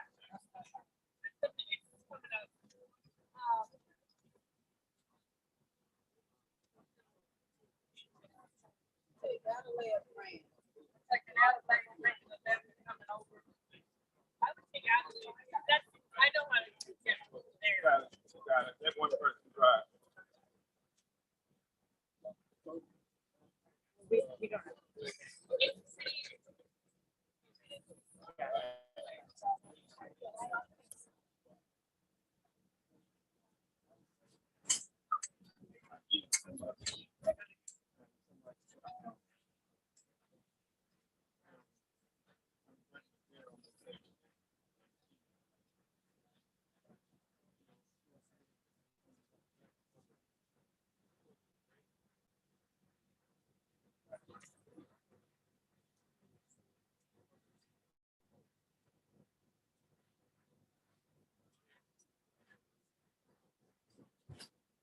He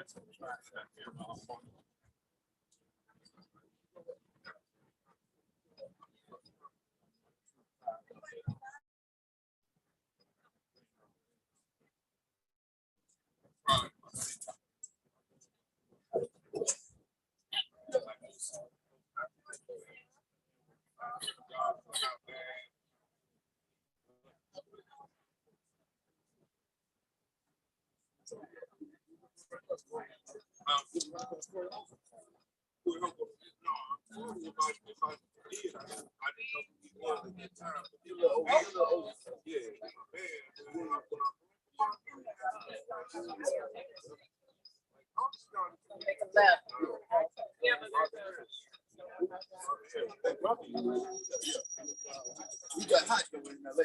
Yeah, he got hot.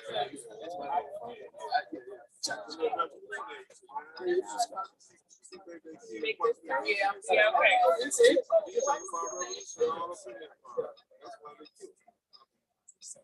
I don't know about that. I was always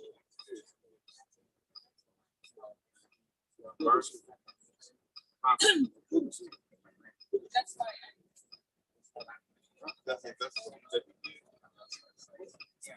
What happened to Thomas Piracy? He's still trying to go. You gave me. Yeah, I gave it to you.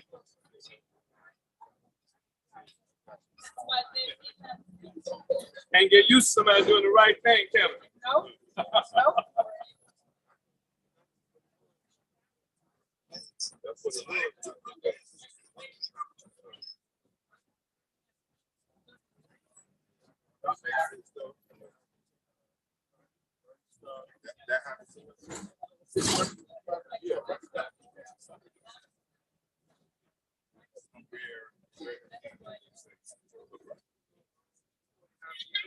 Then, once we get to West Market, we'll turn right.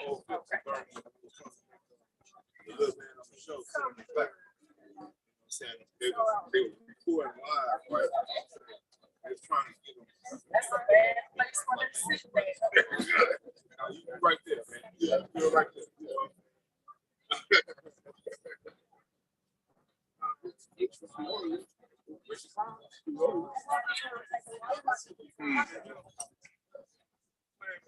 But also, You're not it's a real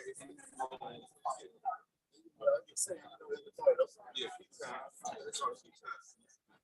oh man, I forgot about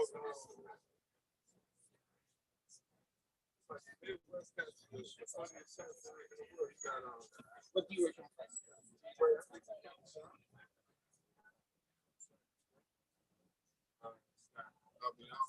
Said entertainment is funnier when you get burger.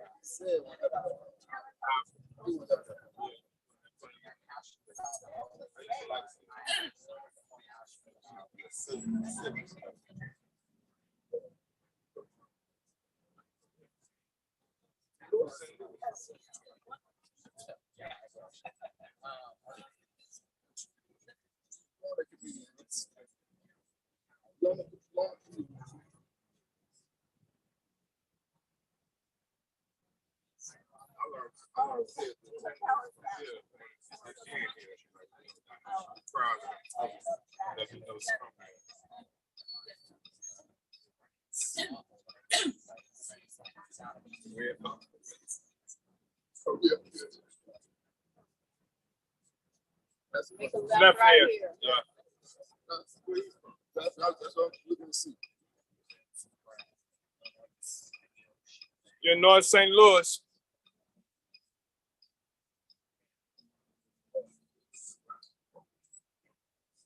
Kind of explain some stuff though. Yeah, I gotta check them out. I ain't really. It's a person called. Say what? It's a person called. Oh, okay.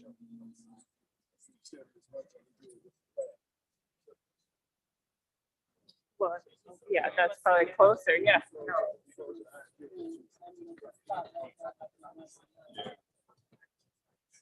First two. I want to buy some.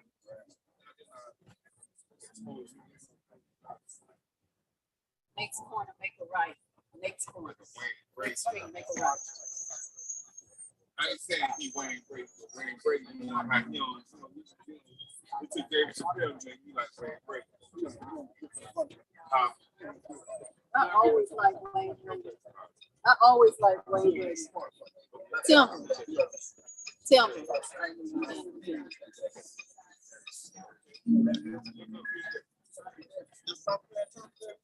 You get the red blood to make it right.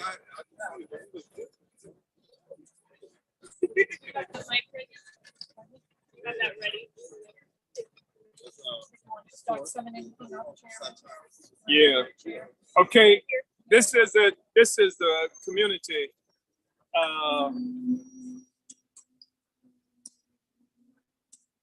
This is the community that we live in. This is Redbud that we're approaching now.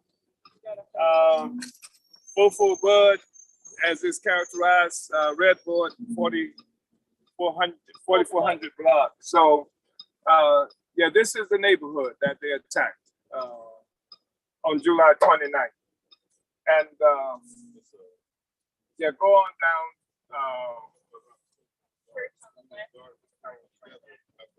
See if you can park on the left up there, up ahead. Yeah, where that church is. Right up in there. Yeah. Can you make it, you think? Catch the trees, but I'll be okay. Okay.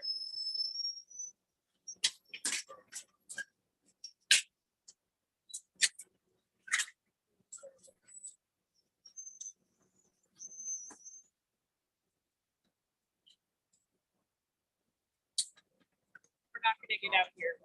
We're not getting out. No, we're just gonna, we're a bit late already, but. So we're a bit late. No, but you can still speak. But open the door. Yeah, you can do whatever you want. You can do whatever you want. Yeah, we're a bit late, but yeah, come on, step out quickly.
So Uhuru comrades, everybody has seen the video of the press conference that we did right here from these steps.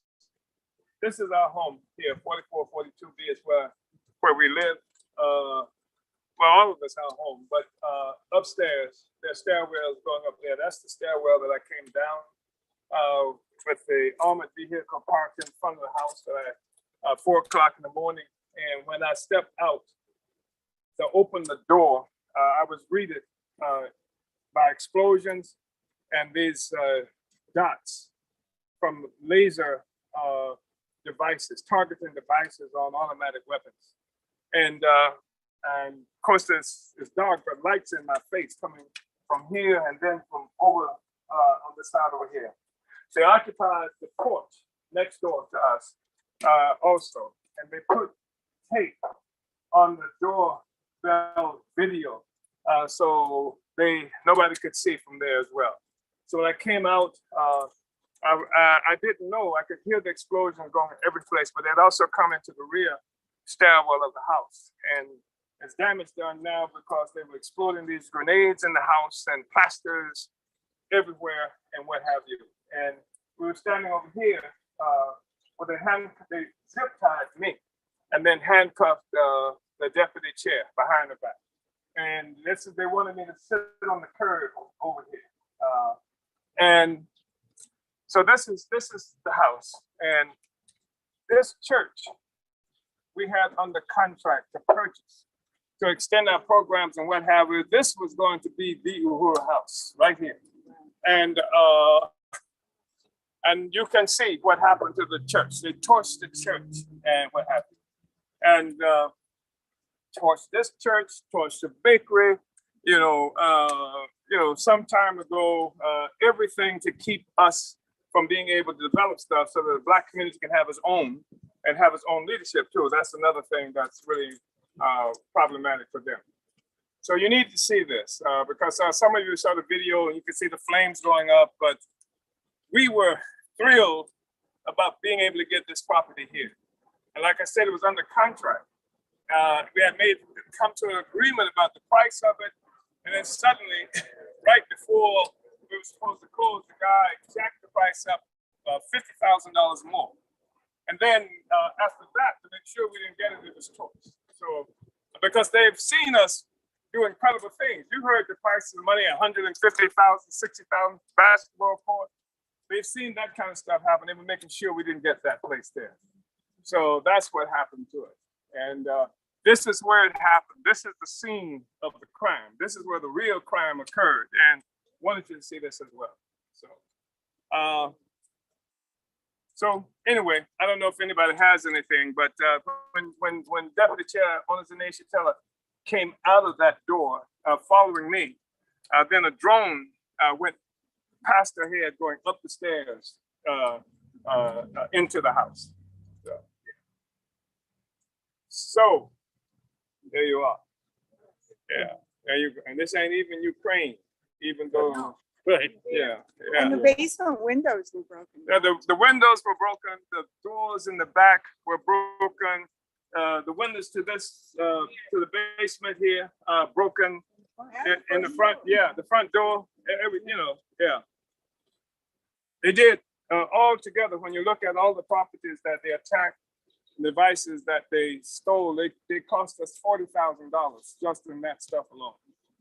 So anyway, all right, comrades. Uhuru.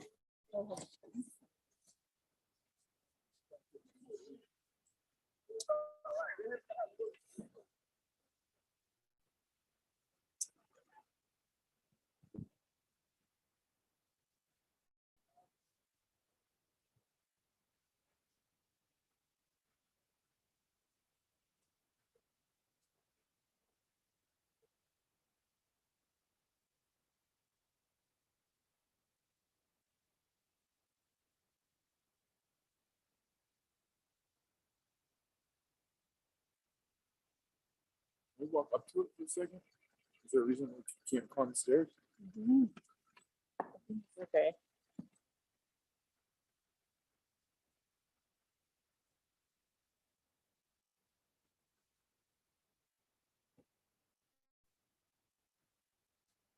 Still smell it.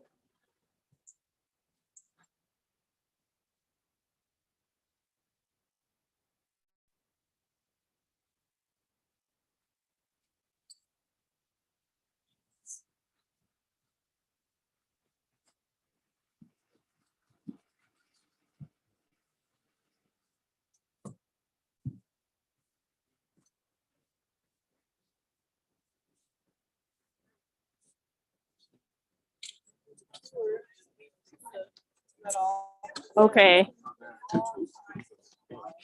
Okay.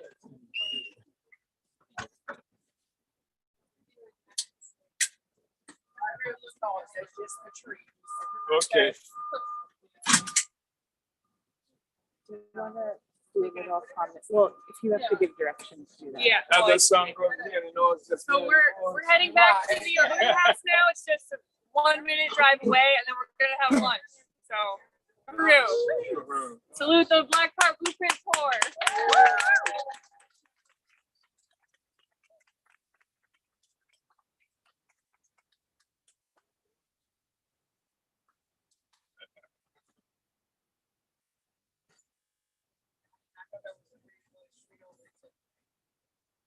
Redbud Street where? I never know. I knew it was Oh. the one on Redbud Street over there.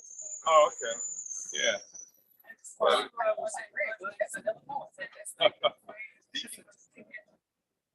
Yeah, this is the bud.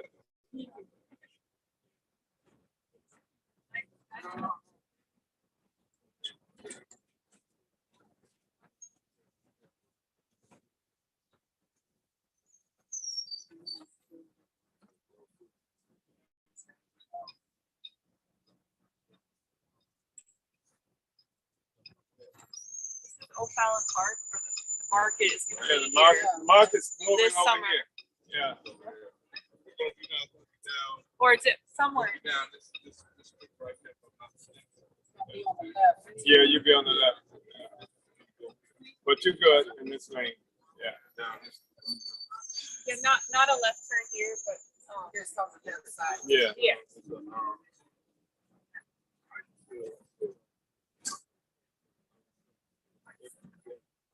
Really, that's the worst. Wow.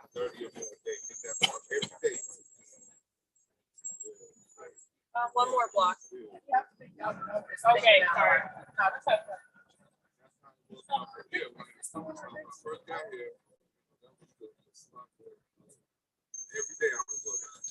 Chairman, you know those videos on the Team 4 plan Yeah. and benign neglect? Uh-huh. One of the buildings they showed is this one right across the street. Okay. Before it was like that. You know Oh, what I mean? never saw the video. But they're on Left YouTube. down Alice. There's Okay. 4 parks. I never And I saw have that. an And envelope Bosley's for in you 2 inside of the them. building. Yeah. Bosley's father is interviewed. Yeah. And Bosley Jr. keeps saying, you know, McKee, I'll tell you one thing about it. At least he had a plan. I mean, he didn't take care of his lots and cut the grass, but at least he had it. And nobody else, the city never came with a plan, like he wasn't part of the city.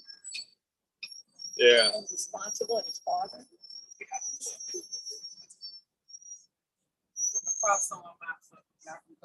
Okay. Okay. Let's get. Thank you. Thank you, Antoinette. Get all your belongings in your phone. Jackets. See, I can get that. Yeah.